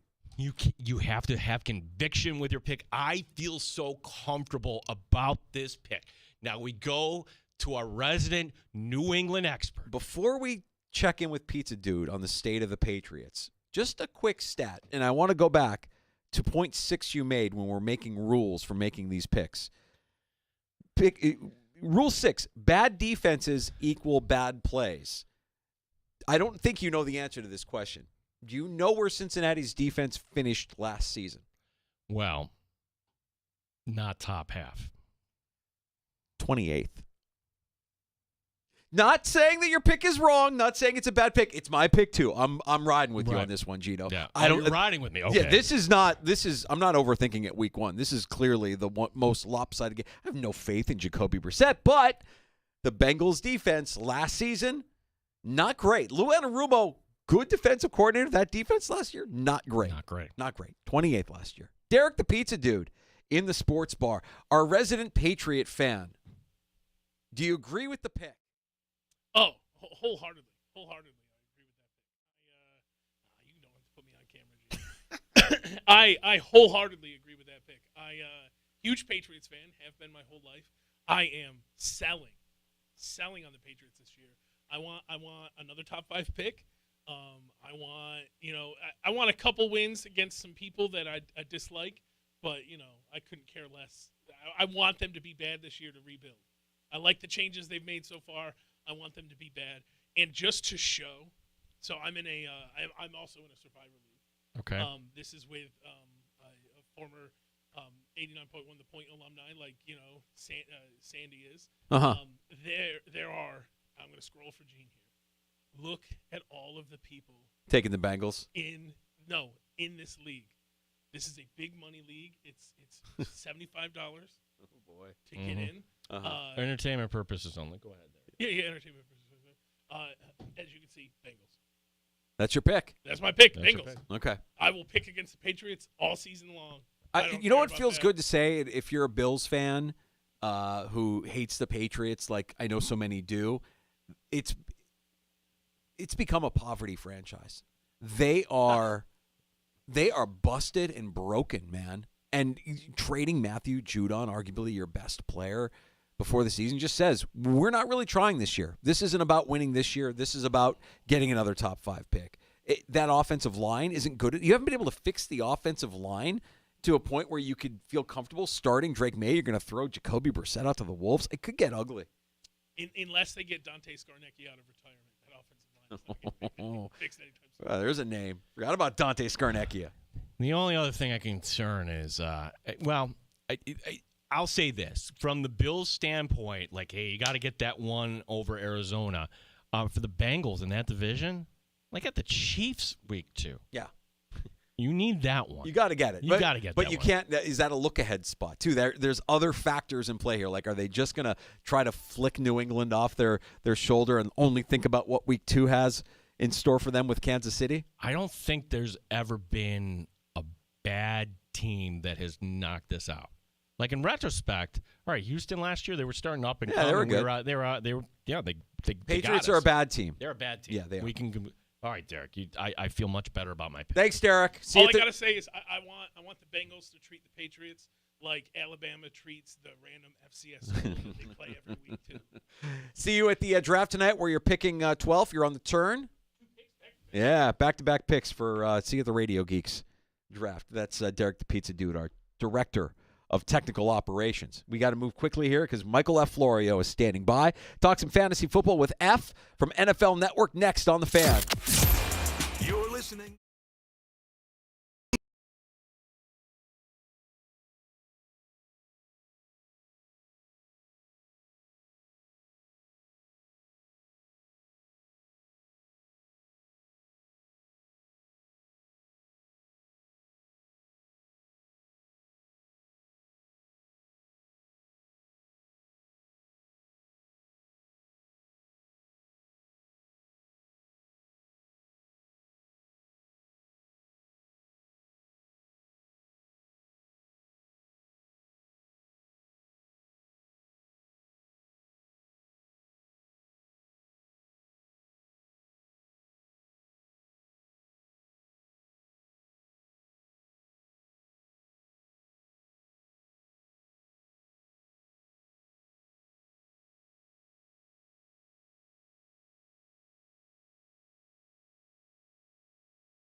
Sports Update. Week 1 has arrived for the Buffalo Bills, meaning it's a Tuesday. Players off, and players resume practice tomorrow. One Bills drive. Head coach Sean McDermott to give us an update on those injuries. Chris DePasso on Dead End One Bills Live, looking ahead to Sunday. Something like the Bills scoring over 30 points and allowing under 20 points. They should score more than 30 points in this game, and if they're able to hold a healthy Kyler Murray with Marvin Harrison Jr. and James Conner, kind of a sneaky good offense down the stretch to under 20 points, I think that would be a very successful Week 1 win for the Bills. Well, we'll get the thoughts on this game and every other game from a fantasy perspective. The expert Michael F. Florio, NFL Network, joining us next here in the Sports Bar. Wings are off tonight. Worcester is the opponent tomorrow. Yankees continue their series in Texas. The Red Sox host the Mets. Leon Draisaitl, 8 years, $112 million extension. Gene Battaglia, the Fan, Rochester. Pull up a stool and join us. 585-866-4FAN. 866-432-6. The Sports Bar with Danger and Battaglia on the Sports Leader, 95.7 FM and AM 950, The Fan, Rochester. Fantasy football draft season may have reached its crescendo over the long holiday weekend, but we know there are still drafts happening tonight, leading up to kickoff on Thursday, and still some unresolved issues around the NFL that might affect your strategy. We welcome in our favorite, Michael F. Florio, NFL Network, to talk some fantasy football here and get you ready to win your league. If you're somebody who drafted Jamar Chase, F, how are you feeling about your investment, and what would you suggest for somebody who may be thinking about drafting Jamar Chase? If you have Jamar Chase right now, you have to at least be somewhat worried, because if you drafted him already, you're not going to get the discount that might come these next couple of days, because people probably are going to get a little cold feet. Like, I did a draft this morning. I took A.J. Brown over Jamar Chase. I know there's some people that might be hot takey, but we're 2 days away from kickoff, and he is still unsigned, and I know everyone is like, oh, holdouts don't really last into the season and stuff. Jamar Chase sat out his entire last year of college. Like, this is a guy who's had his eye on this payday prize since before he was in the NFL. So even if he gets paid and stuff, now you have to start to wonder, will he be ready for Week 1? Will he be on a snap count? Is there soft tissue stuff that you have to worry about? Because he has only practiced once this summer with the Bengals that we know of. So very, very concerning situation there. I did help my wife draft her fantasy team last week, and I took Jamar Chase in the first round. So we're kind of in that situation ourselves. But luckily, it's only a 10-team league that she's in, and Rashee Rice is on her bench. So for Week 1, at least we have to decide this by Thursday. As of today, two days where things could change, but as of today, our plan is to slide Rashee Rice in just to get the guaranteed points for Week 1. I have questions, more questions, but before we get to that, you said something very interesting. Now, if your wife wins the league, everybody's gonna say, yeah, that really wasn't you drafting a team, that was your husband. Yeah, look, I told her. She said the stacks were they stacked the deck against her because it's her first ever draft and they gave her last pick, and they also announced that it was a super flex 1 minute before the draft started.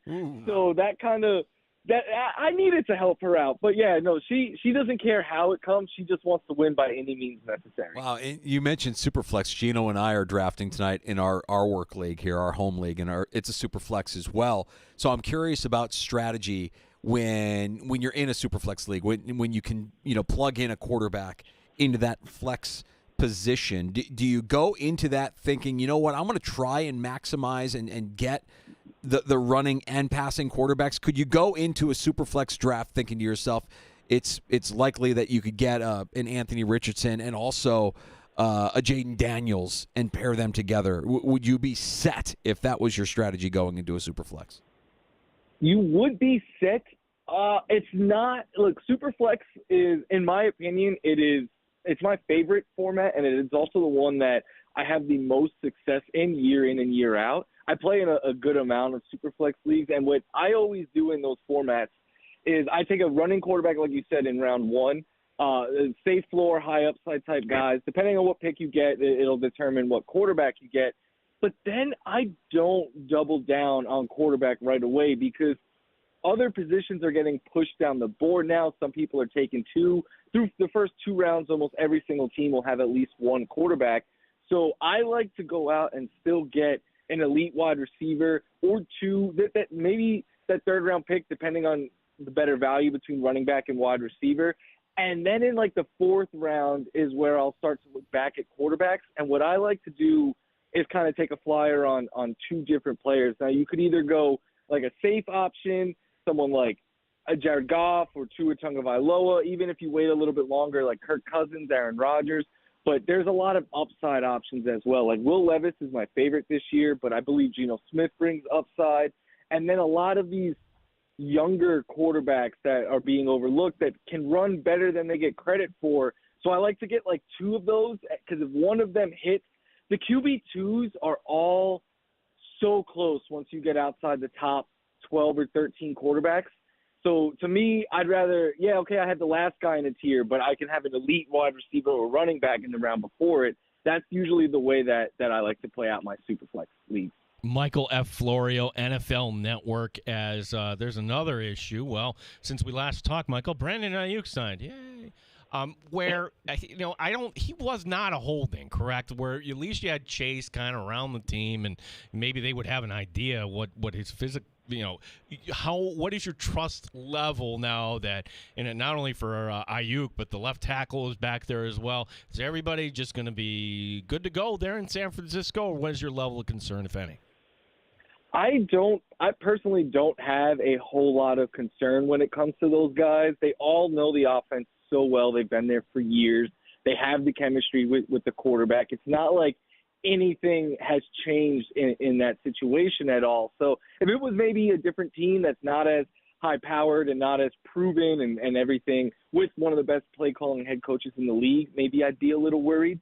But that being said, like a month ago, if you wanted Brandon Ayuk, you pretty much had to take him in round 2 as your wide receiver 1 or maybe 2, depending on how you started. But he was typically going top 12 wide receivers. Now, look, I bought the dip all August. I was getting him as a wide receiver 3 in a lot of my drafts. He's still going, though, in that borderline wide receiver 2-3 range. So I actually think you're getting all of the discount baked in already on Brandon Ayuk. Even if he starts getting pulled up a little bit higher than that, I have him ranked inside my top 12 wide receivers, or just around 12 or 13 is where I settled with him. So if you get him later than that, I think it is a value. And in a lot of leagues, him and Deebo Samuel go around the same range. I'd much rather Brandon Ayuk, who last year set the record for most yards on 105 or fewer targets. Like, he is the most efficient wide receiver in the NFL right now, and especially on the deep ball. So even if volume is a concern, he is so much less volume dependent than Deebo, than Kittle, than anyone in that offense, that especially if you could get him, like if you start wide receiver heavy early, like I start all of my drafts, and if you could get him as your 3 in like the 3rd or 4th round, I think that is an absolute steal. Now, he's starting to go a little bit earlier than that, but still, like, it depends on your build. As a 3, even as a 2, great value. He is Michael Florio. You could see him on NFL Network talking fantasy football with us here in the Sports Bar, Danger and Battaglia on the Fan Rochester. It's a stat that is right in front of us, Michael, and it's something that, you probably would be surprised to know that in the last 6 seasons, there have only been 3 MVPs. You have Aaron Rodgers, you have Mahomes, you have Lamar Jackson. They've each won it twice. Do you have a sense that any of those 3 guys this year could provide that added boost? We all kind of know who's going number 1 at quarterback in fantasy drafts. What's your take on Josh Allen with the Buffalo Bills? Josh Allen is my number 1 ranked quarterback, and we got asked this week to put out our official award picks at the network, and I did what I've done the last couple of years, and I think 17 is winning the MVP this year. First of all, I will die on the hill that he should have won it last year. Led the league in yards, touchdowns, had to win out to get into the playoffs, finish as the 2 seed. I thought for sure he should have won it. But vibes matter a whole bunch because it is a subjective award. Like, not everyone who votes is sitting down watching the Bills as closely as I am and you guys are and stuff. I think the vibes are right this year because I expect Josh Allen to go out and have a normal Josh Allen year. You could pretty much set your watch by him. Every year he's going to give you around 4,400 passing yards. He's going to give you 30 to 35 passing touchdowns. You're going to get a minimum of 500 rushing yards, probably up close to 800. You're going to get a minimum of 6 rushing touchdowns. We've seen that could balloon up to 15, what he did last season.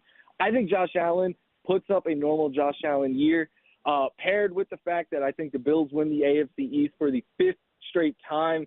And I think that the vibes of being like, wow, Allen got them to where they always are, without Diggs, without Gabe Davis. He's doing it with, to a lot of people, a group of unknown pass catchers. I know they're not unknown in Buffalo, but to the rest of the country, people are like, who is Khalil Shakir? Who is Keon Coleman? If he does what he always does, I don't see any way they don't give him what I think should be his second MVP, but I don't see how he doesn't get his first this season. So from a fantasy standpoint, Michael, what I'm hearing from you is, all right, that's the case. He's QB1 in a super flex. Where would you have him ranked in just a normal fantasy format, Michael? So he's QB1 in any format that you play in, but where he goes depends. So in Superflex, I think he should be the 1.01. In regular one quarterback leagues, if you want him, you have to be prepared to take him in the 3rd round. The only thing is, and in the fantasy community, there is not a bigger Josh Allen fan than myself. That being said, the only format I have Josh Allen in this year is Superflex, because in one quarterback leagues, the position is so deep. It's nothing against Allen or I have concerns over what this offense could look like or anything like that. It's just weighing 3rd-round wide receivers versus like 8th-round wide receivers, and then you do that with the quarterbacks, and you're like, oh, the quarterback in that 8th, 9th round, if I wait, is so much better than the running back or the wide receiver, which is why I ultimately wait on the quarterback position. But that's the only reason. It's more of a fantasy strategy thing than it is any doubts or concerns or anything, because, again, he's my QB1. He's my MVP pick. I would take him 1.01 in Superflex. It's just in one quarterback. It's the deepest position, so I choose to wait on it. Yeah, Michael, there is I love original thought. You've got an original thought at wide receiver here. You are taking, in some leagues, A.J. Brown over Justin Jefferson. I'm going to weigh out the reasons why that sounds unusual because, well, we don't know about Addison. We know more targets are going to go in Justin Jefferson, at least that you would figure. And, well, you got to spread the ball around in Philadelphia, and you got Hurts who could put it in. You got Saquon. You've got a lot of other targets there. Like, why A.J. Brown, Michael? A couple of different reasons. And it's funny because I decided this like a month ago or whatever, and then every draft I've been in, or it feels like every draft I've been in, I'm sitting there at like the 8th pick, and those are the 2 guys I'm deciding between. And I continue to go A.J. Brown. So the reason, one, I have concerns with Sam Darnold a bit. I still think Justin Jefferson will put up numbers, but it is somewhat of a concern. I also am very, very excited for what Kellen Moore could do with this Eagles offense. I think he could help bring it into the 21st century. And what I mean by that is more passing, more deep passing. And one thing that the Eagles have never had with A.J. Brown is a lot more use of motion. Keenan Allen last year is coming. You could make an argument last season was his best season as an NFL wide receiver. And it was because he put up career highs in motion use. And he led, I believe he was like towards the top of the league in yards out of motion, all that stuff. A.J. Brown has never had double-digit targets while in motion in his career in Philly. So I think all of this is going to lead to potentially a career year. And then the other thing is A.J. Brown is just so safe. 2 years in Philly, he's going to give you 1,400 yards. You're going to get your catches, your touchdowns. When I build my fantasy teams, I'm purely going for upside in the middle and late rounds. I'm talking about like rounds 5 on. All I care about is ceiling. But when you go with that approach, you have to build a safe floor in the first few rounds. Everyone in the first round has a high ceiling. If they didn't, they wouldn't be going in the first round. So to me, what separates these first-round picks isn't that Justin Jefferson could have 100 more yards than A.J. Brown if things break right for them. It's who brings the safer floor. And to me, I think A.J. Brown with the better quarterback, the better offense, all of that, I think brings a safer floor than Jefferson, who I have some more concerns about. So it's kind of because of the way I attack drafts and my build, but it's also just because I think the Eagles' passing attack is going to be better than we have seen with Hurts, Smith, and Brown. And I think all three of them could potentially, or any combo of the three of them, could put up their best career numbers so far. It all gets underway Thursday night. It's the Chiefs hosting the Ravens. I'm just curious to get your projection of the game. Do you think this is a high-scoring affair? Do you like the over? You've seen a lot of different touchdown props out there. There's some fantasy crossover here with legalized sports wagering as well. How do you think this plays out on Thursday? I don't think it'll be as high-scoring as you may think, seeing Mahomes and Lamar, because these two teams have very good defenses as well. I am going with the Chiefs in this one, though, because it's the Ravens' first game, not just with a new DC, but pretty much a whole new defensive coaching staff. And if you're wondering, I think Rashee Rice has a big game. I think both running backs are 100% in play this week.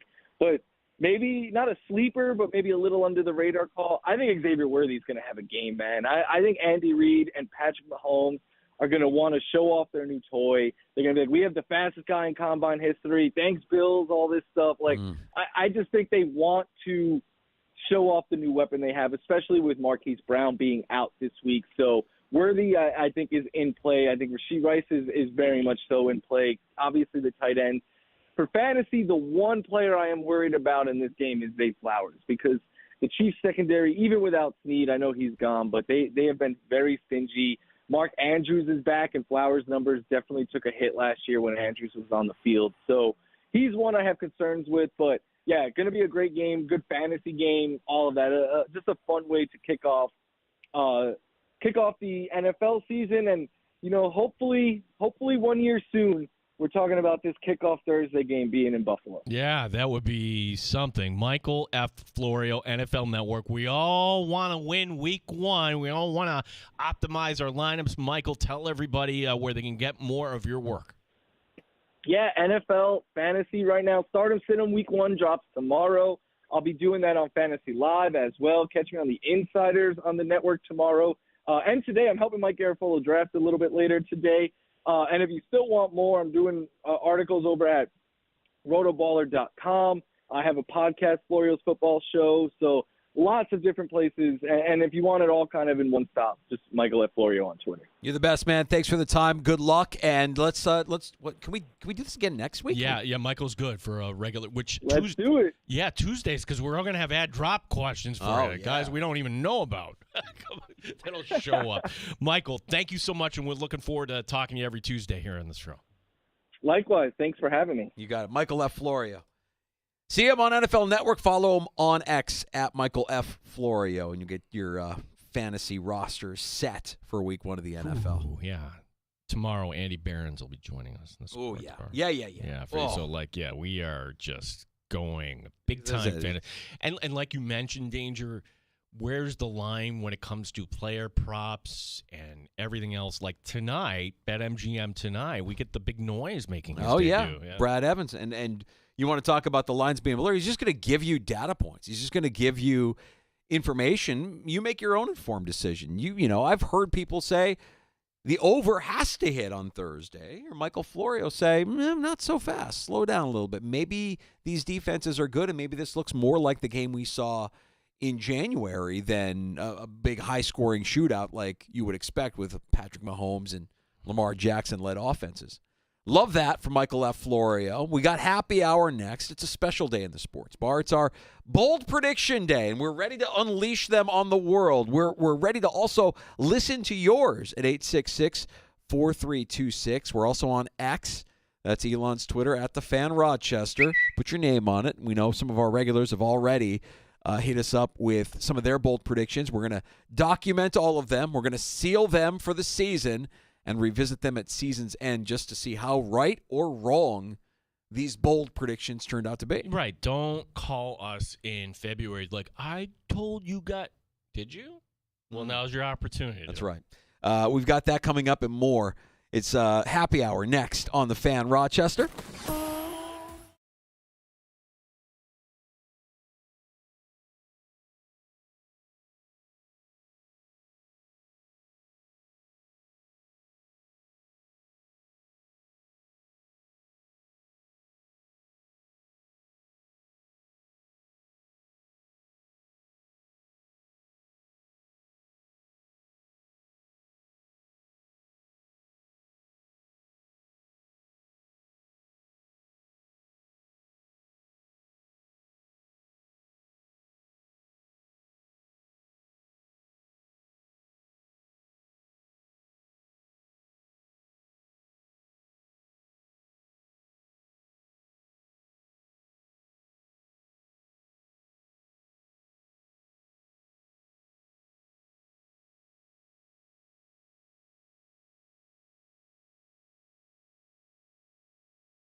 Odyssey Sports Station. The Fan Rochester Sports Update. It's a Tuesday during football season. Yes, it is week 1. So for Tuesdays with the Buffalo Bills, and they play on a Sunday. Players are off today. They're back at it tomorrow. Sean McDermott to give us an update on the injuries. Chris Brown today. What offensive coordinator Joe Brady will be looking to do? I could see him leaning on the run game early, hoping to gain some traction there, and then kind of mixing in the pass game as the thing wears on. And, hopefully he can have some sustained drives, maybe wear that defense out a little bit. But, we should not forget, over those last 7 games of the regular season when Brady was the coordinator, the Bills were 52% run. Red Wings played yesterday on Labor Day. Today, the off day. They're back at it against Worcester tomorrow. All the action in the baseball on the lights tonight, including the Yankees continuing their series in Texas, the Red Sox hosting the Mets.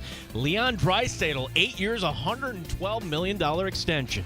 Gene Battaglia, the Fan Rochester. Why are you so pissy? The Sports Bar with Danger and Battaglia. It is game week. Man, have we waited for this. It is finally here. Game week, people. It is no longer summer. We are in full-blown football season, elite season. Week 1 NFL football. Touchdown, Josh Allen! Touchdown, Buffalo! Snap to Murray. Short set. Throws left side in the end zone. One-handed catch for a touchdown. Oh, my goodness. Is it our time? Is this our season? Mike Danger. I'm not the smartest fan in the world, but this feels like they're doing things the right way. So I'm cautiously optimistic, and I'm going into the season with one expectation. Just beat Green Bay. Just beat Green Bay. That's it. Gene Battaglia. We will have the Week 1 survive and advance. And another headline. Bold NFL predictions. 95.7 FM and AM 950 The Fan, Rochester. It is a new season. Week 1 of the NFL. It all gets underway Thursday. We're excited for it in the Sports Bar. Danger and Battaglia. If you missed Gino's Survive and Advance Week 1 pick, I don't want to take it away from you, Gino, but it's the Bengals over the Patriots. Yeah, and you could say, oh, well, Gene, that is the chalk pick. That's the highest spread. Guess what? I don't care. We're trying to win. Yeah, that's it. Yeah. Now this next segment is not about chalk. This next segment is about putting ourselves out there, being a little vulnerable, saying things that might make somebody look at us sideways and be like, wait, are you serious right now? Do you really believe that? These are not just season predictions. These are bold predictions. Bold predictions. And in year 1 of the Sports Bar, Andy from Animal Control, the city of Rochester. I've lost touch with you, Andy. If you know him, tell him we said hello. He's like, look, you guys should just put these down, put them in an envelope, and then in January, read them back and see how close. I'm like, that is a great idea. Yeah. And it's good for some laughs, and you feel really good when you do hit on something here, Danger. So, and again, bold, hey, I think the Cowboys are going to miss the playoffs. Not bold enough. No, you need to kind of think things through. So we welcome your comments on X. Don't do this. Don't be like, sitting down at your typewriter. Ice cream is delicious. That's not bold. That's not a bold take. Oh. Puppy dogs are cute. No, come on. Give us something. Yeah, and also, too, don't have the group think like, oh, they're selling. If you think the Bills are going to stink this year, this is your one time. Tell us they're going to go 5-12. Put your name on it. Put your name on it. Like Chris, one of our regulars in South Central Kentucky, who reached out earlier at the Fan Rochester on Elon's Twitter. That's X. Bold predictions. Chargers win the AFC West. Penix earns Offensive Rookie of the Year. Diggs goes 5 games, then shows discontentment. Dable and Shane fired before the season is over. Salah fired before the season is over. Steelers miss the playoffs. Allen wins MVP. Chris, the only thing I'm going to push back on is the Giants are so old and stodgy. That would be something if they fired the GM and the head coach before the season's up. Unless feels very un-Giant-like. But unless it's a land grab for a certain head coach. But go on. All right, well, you know what? Let me start with mine since we're talking about that. My first bold prediction, and I've said this before in the show, so maybe you've heard me mention it, but I believe the New York Giants are going to finish with the worst record in the league. And I've said it throughout the course of the summer. I love the access that Hard Knocks provides us until it makes your team look dysfunctional and incompetent. And the Giants kind of look dysfunctional and incompetent. We saw Brian Daboll act less than presidential during some moments last season. Hard Knocks didn't do him or GM Joe Shane any favors this offseason. His offensive line is a joke. Does the name Greg Van Roten mean anything to you? He's a starter for the Giants. A starter. Daniel Jones ain't it. Drew Lock takes over behind center at some point in the first quarter of the season after Jones gets thrown into Daboll's doghouse. And if you're hoping that their move to bolster the pass rush with Brian Burns is enough, just look at what's around him, because there ain't much. I think things go horribly wrong in the Meadowlands this season. They clean house afterwards. I'm not saying in season. I'm saying afterwards. The Giants attempt at mimicking the Bills' success here with 2 Bean McDermott disciples falls. Ben Johnson's their new head coach in 2025. Ooh, okay. I love that. You're calling your shots. That's a perfect example. Like, oh, that's not bold to say the Giants aren't going to be good. No. You take it a step further. They're dead last. They're dead the last. worst team in the league, and they've got their new head coach in Ben Johnson next year when they move on from Daboll, when they move on from Shane. The experiment is over. They thought they could replicate what Buffalo had with 2 disciples from Bean and McDermott, and they just don't have it. All right. Perfect time for me to hit you with this one, Dane. Okay. The team with the worst record in 2024 does not reside on the East Coast. Oh. Yes, the Patriots and Giants are both going to be unwatchable, okay? But the team that will be picking at the top of the 2025 draft will be, and Jeff, you're not going to like this, buddy. It's going to be the Las Vegas Raiders. Oh, no, the Minister of Mayhem. Not happy with you, Gino. The win total is projected at 6.5. Look, if you're a Raider fan, this is all good news, okay? Because you got to find the quarterback, which they don't have. They don't have anything on offense, much less a 31-year-old wide receiver that we all forgot about. Got to get him out of there, Devontae Adams. Antonio Pierce, nice story. This is going to be his one-and-done year. That was just a little bit of adrenaline that he was able to provide the team last year. Here's the irony, okay? With Tom Brady, the minority owner, because, sidebar, you know Mark Davis. He's a jock sniffer. Hell, he brought in Brady, right? He would love to bring in Bill Belichick. Would Brady allow it?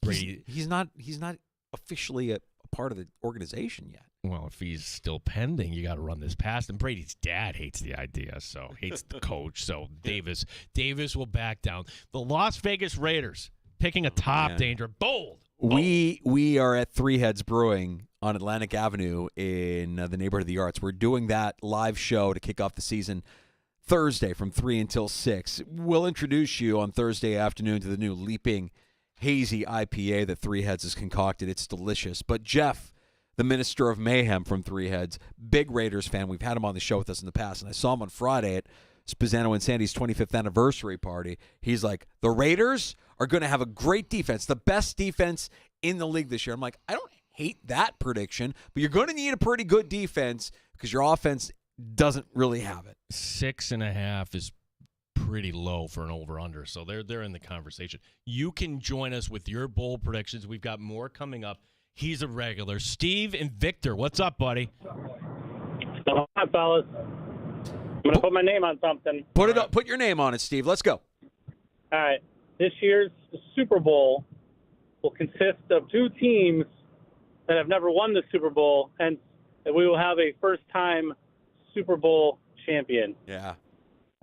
Yeah, I know where you're going. Let's hear it. Let's hear it. I think – who do I think? Yeah. All right. I think it will be the Detroit Lions this year, sadly. And who are they facing off against? The Houston Texans. Ooh. Texans, Lions, bold. Super Bowl. That's bold. Bold. Oh, Steve, I thought you were going to pick the Bills to the Super Bowl. Fake this out. It's going to be Diggs. That's bold. Steve. Nah, it's not going to be the Bills. I'm hoping for it, but it ain't going to be the Bills. You're the best, man. Appreciate the bold prediction. Thanks, Steve. Right. There's Steve and Victor. 866-4326 if you want to share your bold prediction for the 2024 season. Another one that I've been saying throughout the course of the offseason, this season, the Steelers, Gene, will be a sub-500 team. Now, you look at their schedule, and it's promising to start the season. You have a few wins over a weak schedule early on. Then the gauntlet they face down the stretch, just too much for them to overcome. From week 11 on, their schedule reads versus Baltimore, at Cleveland, at Cincinnati, hosting the Browns, at Philly, at Baltimore, home to Kansas City, Christmas, Cincinnati to close out the season. They mashed all of their divisional games from week 11 on, and I just think it's way, way too much. I don't think there's any way they can close out the season on that with that brutal stretch with any sort of confidence. They need to go at least 6-3 to start the season, and that may still not be enough. Russell Wilson gives way to Justin Fields before the season's halfway point. Head coach Mike Tomlin suffers his first losing season in Pittsburgh, even though Steelers fans will claim it feels like he's had at least 10. That's not bold, Danger. I'm sorry. That is not bold, sir. Vegas has the Steelers at 8.5, which is losing. Bold would be, for the first time since 1970, the Steelers will finish in last place. Ooh. Now, are you going to go that That's far? bold. That's bold. Yeah. That's bold. Saying the Steelers are going to have a losing season, Vegas thinks that. Okay. So okay. Look, I for the sake of being bold, yeah, I'll say they're a last place team. Yes. There we go. For the sake of being bold, I'll say they're a last place team. I don't really believe they're a last place team. No, they are. I believe they're a losing team, but I don't know that they're a last place Who's team. last place? You see Cleveland's defense? Cleveland will be able to run the ball, and they'll fart around. Okay? Cleveland is, and the Bengals, for all their flaws, they'll get one more year out of the thing. For sure. All right. Now, I have this danger, and I know immediately you're going to say, well, that's not bold, but let me We're not explain. judging levels of boldness here, but I love that stat that the Steelers haven't finished in last place since 1970. Isn't that amazing? Wow. Yeah, there's been some down years, but then it's just the perspective. Yeah, that's crazy. The New York Jets missed the playoffs. Oh. Well, Gene, how is that bold? I mean, they have the longest drought in the Right. NFL. Right. Okay, I'm going to give you more context. It's the way it happens. Jets fans. Here's your season. What was the SNL bit where they would do that? Wayne's World. Aaron Rodgers will be terrible. He's going to be horrible. Why does anybody think this is going to be a good thing? They're going to win ugly in the early part of the schedule, sure. But by November, the 40-year-old is shot. Jet fans, the New York media, they're going to be calling for Tyrod. It's going to be that bad. And Tyrod will be the starting quarterback when the Jets come to Buffalo in December, and Rodgers will be done for the year. It's the 8-9 New York Jets missing the postseason once again. Wow. Yeah, I see you paint a little picture there. You go with some bold predictions. Tyrod coming to Buffalo to start against the Bills instead of Aaron Rodgers. Tyrod starting for the Giants. Tyrod starting for the Jets. It really doesn't matter. Tyrod just starting against his former teams. Aaron will be like, oh, yeah, I got some back injury.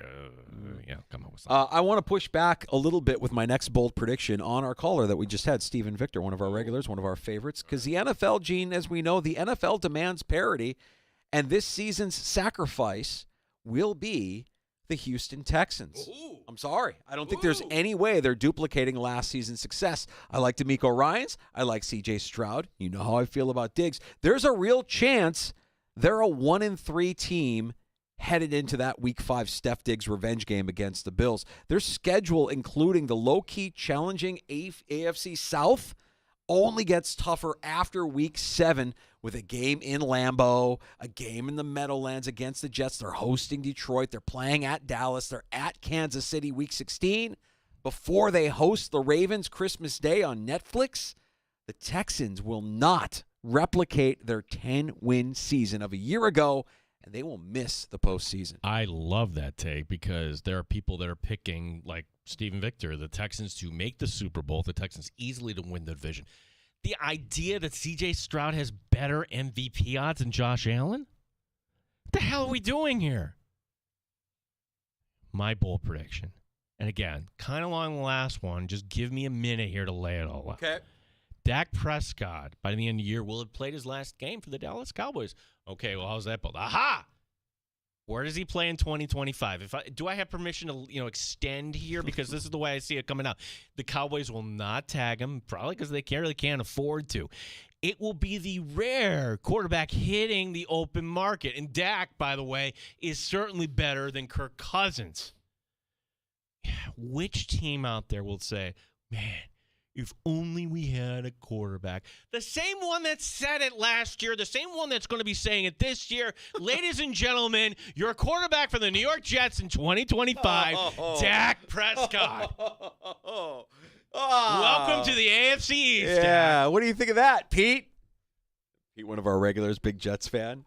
Do I have permission to use this one, Danger? Because when we read this back in January or whenever it is, it's to be continued. It's going to be incomplete. Yeah, it's going to be a to be continued. I love that. It could not be. Maybe Jerry's like, Dak, here's your new contract. It could be. I doubt that. Let me add on because I have a Cowboys bold prediction as well. My Cowboys bold prediction is as follows: that this will be the last season of the Mike McCarthy era in Dallas. That's not a bold prediction. Everybody knows that's very likely to happen. But what if I told you that your next head coach would be a guy who has stated in the past that he never wants to coach in the NFL? Oh, no. What if that guy was a former star for the Dallas Cowboys? What if that guy has familiarity with Jerry Jones, with Dallas, with the organization? A man who will have the chance to draft his own son, a Heisman Trophy finalist, in the first round. Gino, if anyone can get Deion Sanders to reconsider his stance on coaching in the NFL, it's the league's best sales and showman, Jerry Jones. Sanders drafts his son Shador to succeed Dak, and the Sanders era in Dallas will begin. And doesn't it feel like Shador, much like Bronny in the NBA? It's just he's just trying to make the most of this chaotic life that he was born into. It sounds like an absolute circus, and that's just the way Jerry wants it. I don't see it. If you hit on this one, that would be unbelievable. The NFL would love that. Deion's not a pro coach. He's not. He's not. He can't lord over players like this. It's not going to work in the pros. At least he knows that with the promise of a bigger contract, whatever NIL money you're getting right now. Now, Shador going to the Cowboys. I like that. That would be. I think the only way Shador goes to the Cowboys is if Deion is the coach of the Cowboys. That I see them as a package deal. If that feels like LeBron James and Bronny, except the NFL's version of LeBron James and Bronny. We welcome your calls for Bold Prediction Tuesday here. 866-4326. You said his name. Peter, the Jet fan. What's up, buddy? You know what? I've reached a level that the producer didn't even ask who I was when I called in. So I just give you all credit by for producer, that. do you mean Gene? Because we don't have a producer. It's not in the budget, buddy. Well, that's what I was trying to say. But anyways, joke's on you. So I tweeted out a little wager, and so here's the deal. If the Jets make the playoffs, Gene has to wear a Jets jersey at a live event. If the Jets don't make the playoffs, I will wear a Bills jersey at a live event. So I just love this animosity towards the Jets. I'm not saying they're going to do better than the Bills. I don't think Aaron Rodgers is going to be like the second coming of Joe Montana. I just think they're going to make the playoffs. That's all I'm saying. All right, Pete, I don't own a Jets jersey for obvious reasons. Would you bring said Jets jersey? Absolutely. I have a Joe Namath knockoff waiting for you to put on. Okay, I have an EJ Manuel that you will wear with pride. Not as people see 3. Oh, that's DeMar Hamlin. No, it's EJ Manuel. Peter, you're on. I accept. I accept, too, and I will wear the EJ Manuel with pride, and I will even tag him on Twitter to help the show. Let's go. Thanks, Peter. You're the best. Peter weighing in. What do you got next, Gino? I have a Bills bold prediction. All right. The Bills have a new kicker by season's end. Again, is this bold? Well, okay. I'm going to tell you exactly how this plays out because we've been observing this team. We know the management style. We know how this is going to go. Bast cost the team a game early. Let's say it's the Dolphins game week 2. What happens the day after? Does he get cut right then and then? Mike Danger? No, he does not. You can hear the quotes right now. We believe in Tyler. He's made kicks for us before. That happens. The drum beat will be steady. But you and I know better. Fast forward a month later. Let's say it's the Monday night game against the Jets. More points left on the field, and that's when the Bills make the move. I'm actually giving you the exact date that the Bills will make this move. You can't. If Tyler Bass loses games for the Buffalo Bills early, Gone. My final bold prediction before we lay out division winners and our postseason scenarios. I mean, you have one more as well, Gino. Mm-hmm. And again, this is something that I've kind of been saying here over the last couple of weeks. Is it bold to believe that Sam Darnold is your comeback player of the year? Because I believe Sam Darnold is going to be your comeback player of the year. Before his season behind Brock Purdy in San Francisco last year, Darnold had a total of 4 head coaches and 5 offensive coordinators in his 5 seasons in the NFL. Of those 9 coaches, 9 times, none of the offensive coordinators remain in the NFL, and only Todd Bowles remains as a head coach in the league. He has been in some very, very bad situations. This is easily the best spot he could ask for to resurrect his career. He has an offensive-minded head coach who schemes guys open. He has great skill position players, the best offensive line he's ever played behind. And if you're a Viking fan, you probably believe you're cursed. J.J. McCarthy is going to get his shot at being your franchise quarterback, but not until Darnold guides Minnesota to a 9-win season. 9 times. Including a Week 5 win in London over the Jets, prompting the New York Post to print the headline, "Seeing Ghosts." I love this. I love it when we can disagree. Sam Darnold sucks. I've seen enough. You can spin it that Jets, Carolina. He couldn't beat out Brock Purdy. He had all these tools around him in San Francisco. Now you're going up to the north in a tough division, mind you. Like they have to make it work in this San year. Francisco, he never got a shot in San Francisco. He got 1 game last year, and he looked good. Yeah, he got beat out. We'll run it back, Danger. We'll run it back. We'll run it back. Comeback player of the year. Okay, I'm going to give you an NFL business one. Oh. And I'm just reading the tea leaves on this, and either I'm going to be way right or we'll read this back. We're like, what the hell are you talking about?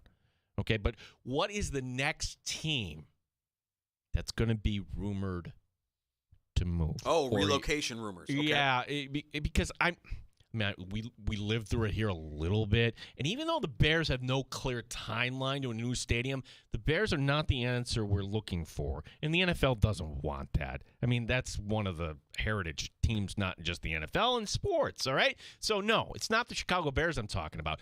I'm talking about a team whose lease expires in 2028, which, after this year, that's only 4 years away. And if there's no stadium plan, if you're not talking about this, they don't play in a big market, relatively speaking. What team am I talking about? The Tampa Bay Buccaneers. Come on down. You're the next contestant on The Price is Right. Look, if Jacksonville just got all that money for the renovation, what do you think they're thinking right now in the ownership group at Tampa Bay? Hey, come on. We've got this stadium here. Things, Danger, are way too quiet in Tampa. I predict by the time we read this back in early 2025, they won't be. I still think the Bears are going to somehow enter the conversation about a team that could relocate because of the stadium situation. That would be horrible. It would be horrible. That would be the Browns times 10. It would be horrible. I'm not saying they're going to move. I'm saying the threat, they haven't resorted to it yet, but they're getting such pushback from the state of Illinois that at some point they're going to have to make a threat, a legitimate threat, to try and get exactly what they're trying to get out of the state, which is the public dollars to build a new palace. And I don't think they're going to get it. I don't think they're going to get it. I hear what you're saying. How old is that stadium? That's over 20 years old, Raymond James. It's old, yeah. I mean, the big sombrero, that's over 25, yeah. And they're building a new stadium for the Rays, right? But it's out in the middle of nowhere. That's in St. Pete. Yeah. And it was actually St. Petersburg that did that. I don't know how much state, part of it, development project, blah, blah, blah. There's so much growth in that area. There's so many people living and moving to that area. It's just booming down there. It would feel like that logically would make sense. They're missing an opportunity if they're not having the conversation. Well, anybody that's gone to a game, and I talked to people, the Bills played there in a September game. This is going back years. Yeah. They just baked out there. Yeah. It was hot. Yeah. It is not a place you want to go and watch the 1 o'clock kickoff or even the 4 o'clock kickoff when it's like this. Later in the year, maybe. But, hey, wait a second. If little Jacksonville can get this quasi-dome. Yeah. I know you didn't watch, you weren't able to watch last night's BC Florida State matchup, but they were playing in Tallahassee. It was night, and Bill O'Brien sweat through his shirt. I mean, it was, you could just, poor Louis Riddick in the booth. I don't know. He was sweating through his suit. I mean, it was hot. It was muggy. That's a place where I would not want to play football in the month of August, in the month of September. Forget it. Pass. All right. Let me give you my NFC, and then you give me your NFC. What do you think? Okay. You go first. My NFC, division winners in the North, the Detroit Lions, Philadelphia in the East, the Niners out West, Tampa Bay wins the NFC South. Your wild card teams. Who is the top seed? Top seed is Detroit, in that order. Gotcha. Detroit 1, Philly 2, Niners 3, Bucks 4.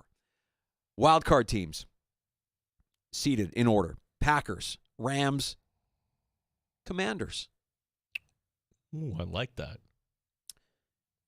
You like it for a little bit because the Eagles will take care of the Commanders in wild card weekend. Rams over the Niners. Rams over the Niners. McVay gets over on Shanahan in the postseason. Packers over the Bucks. Divisional round weekend. Detroit over the Rams. The Packers over the Eagles. An all NFC North NFC Championship with the Detroit Lions beating the Green Bay Packers. That's my NFC. Okay. Boy, some years this happens where you and I are dead on. Top seed in the NFC, I have Detroit. Division winners, Philadelphia, Atlanta, San Francisco. Wild cards, Green Bay. Yes, I have Dallas. And yes, I have a boring team in Tampa Bay. People are like, oh, you got to be kidding me. But lay it out this way. Detroit gets the bye. Philly over Tampa.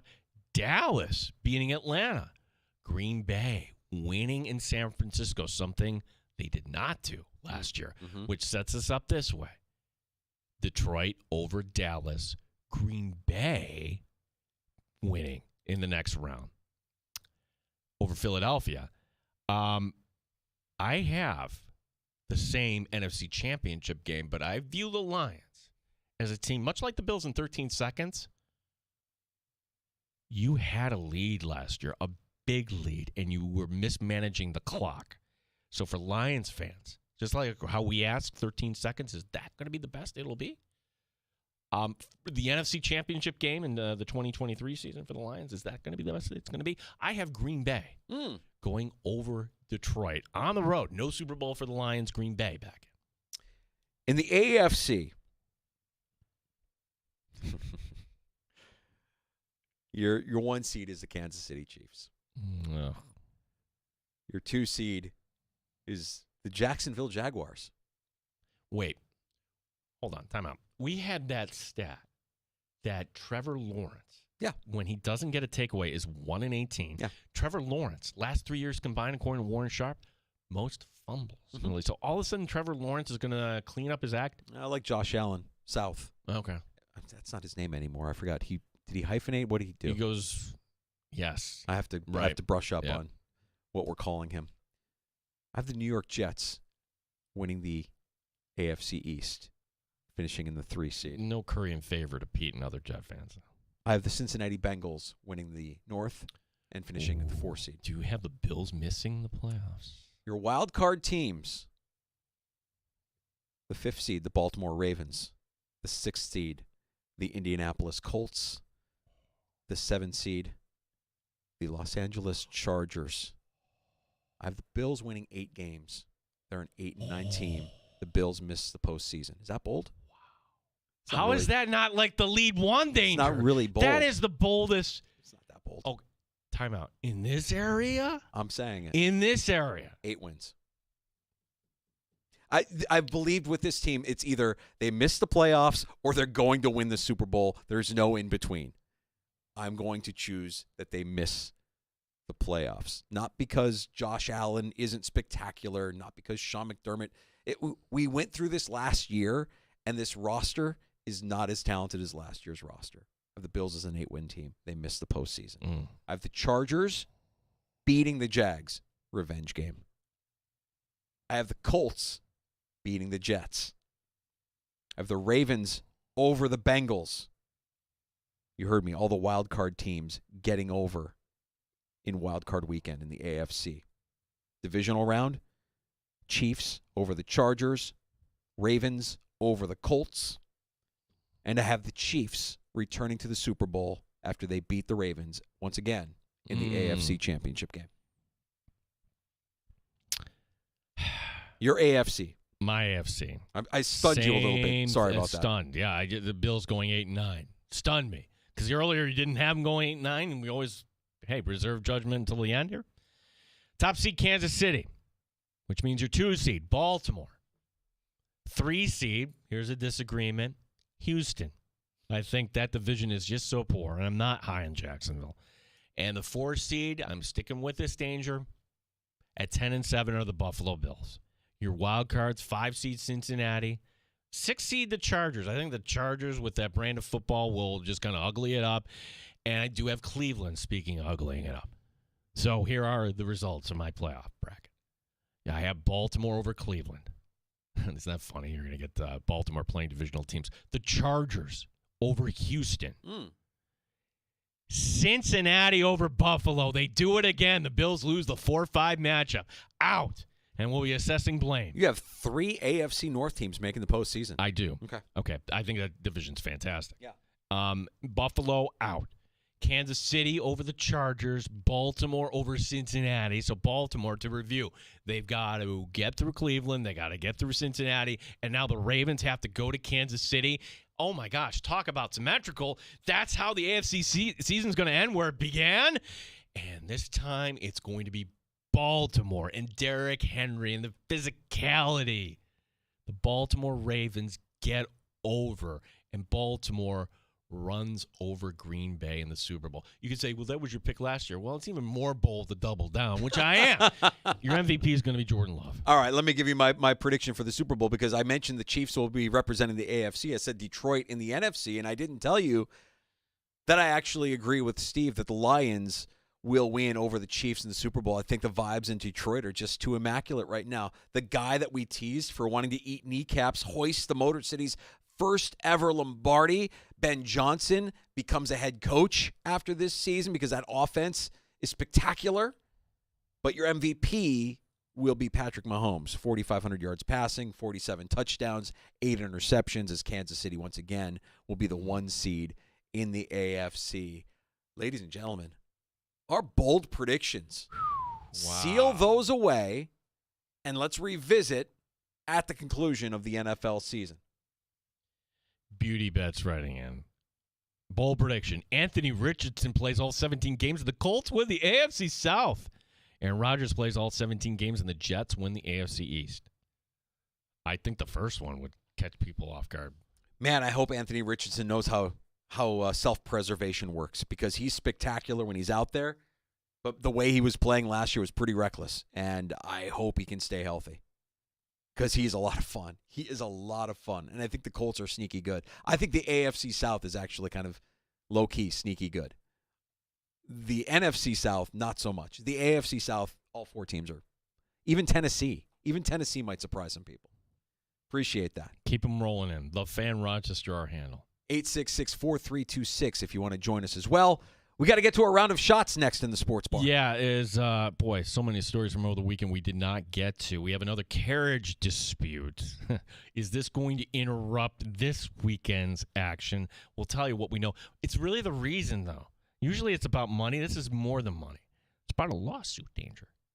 Oh, I've got my representation, and I'm ready to sue everybody for punitive damages. And another reason why you really don't want or like the Kansas City Chiefs. I'm going to sue Patrick Mahomes. I'm going to sue Andy Reid. I'm going to sue Andy Reid's son, Brim Reid. I'm going to sue Taylor Swift. I'm suing everybody. Shots coming up. You're listening to the Sports Bar.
Sports Update. ESPN's Field Yates reporting the Bills restructuring the contracts of A.J. Epineza and Daquan Jones. That creates $2.78 million in cap space. Bills players off today. Head coach Sean McDermott will give us an update on the injuries coming up on Wednesday. As far as looking ahead to Sunday, Chris Trapasso looking into his crystal ball. Something like the Bills scoring over 30 points and allowing under 20 points. They should score more than 30 points in this game, and if they're able to hold a healthy Kyler Murray with Marvin Harrison Jr. and James Conner, kind of a sneaky good offense down the stretch to under 20 points, I think that would be a very successful Week 1 win for the Bills. Red Wings are off tonight. Worcester is the opponent tomorrow night. All the action in baseball under the lights. The Yankees continue their series in Texas against the Rangers. The Red Sox hosting the Mets. Gene Battaglia and the sports leader, the Fan Rochester.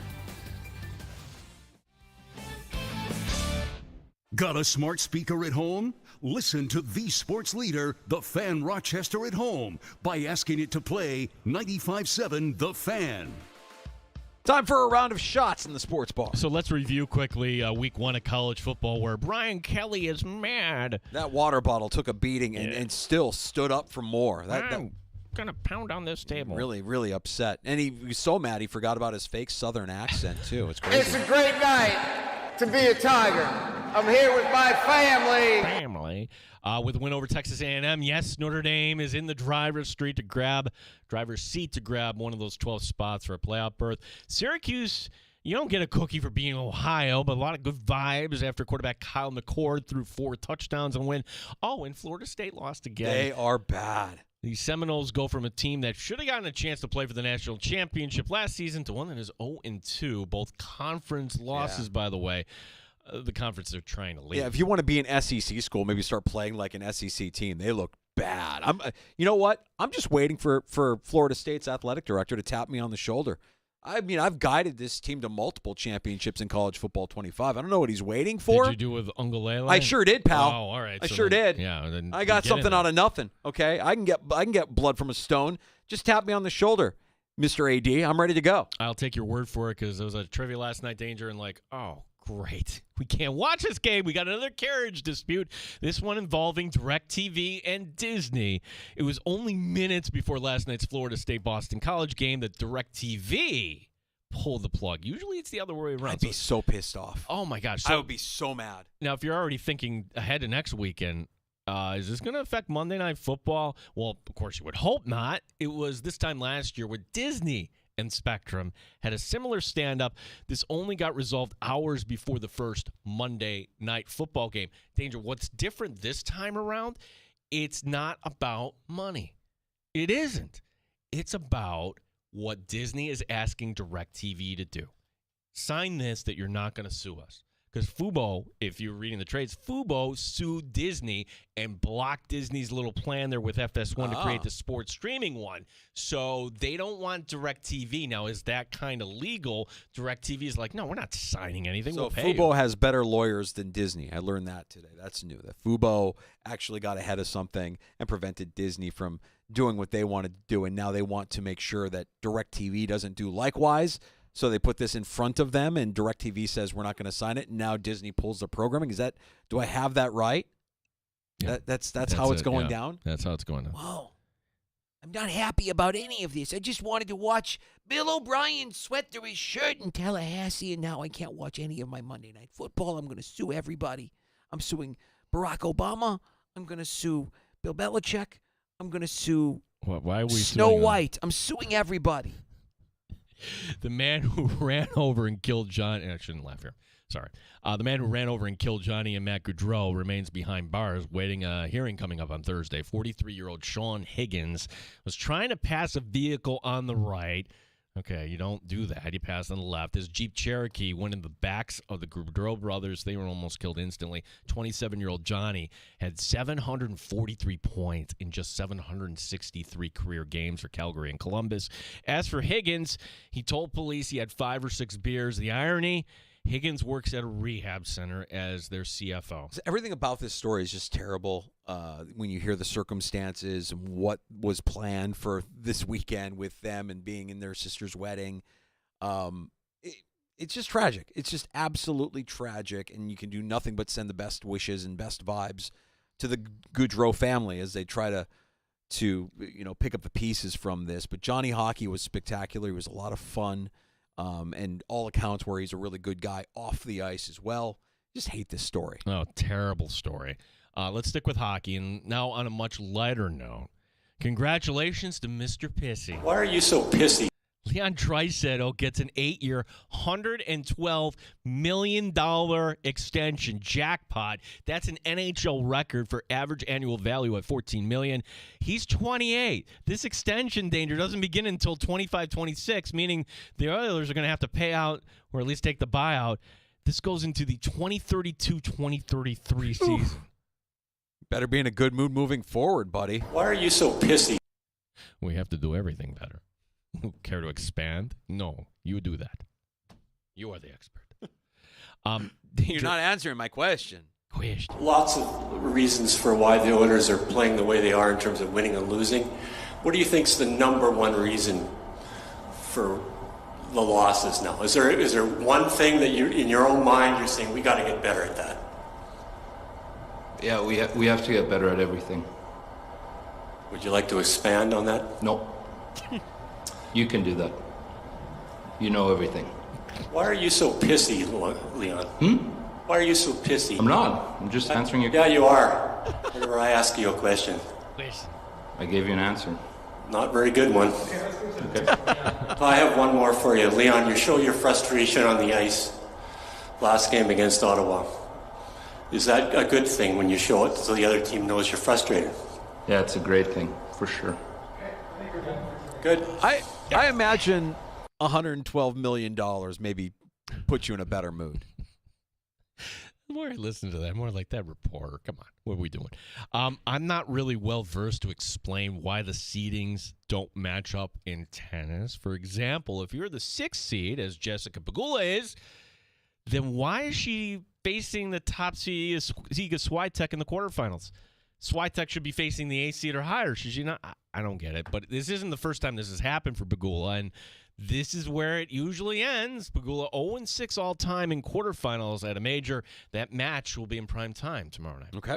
And finally, if you were hoping that this Taylor Swift, Casey Chiefs storyline would be over now, I'm sorry. And actually, it might be worse. Patrick Mahomes telling Chris Sims on the NBC podcast that Swift has drawn up a play for the Chiefs offense this year and that they may actually use it. If this is truly going to happen, if they did it on a Sunday night game and Collinsworth knew about this in advance, he actually might pass out. I wish nothing but the best for the happy couple, and I think it's just a matter of time before they tie the knot and everything moves. What could go wrong?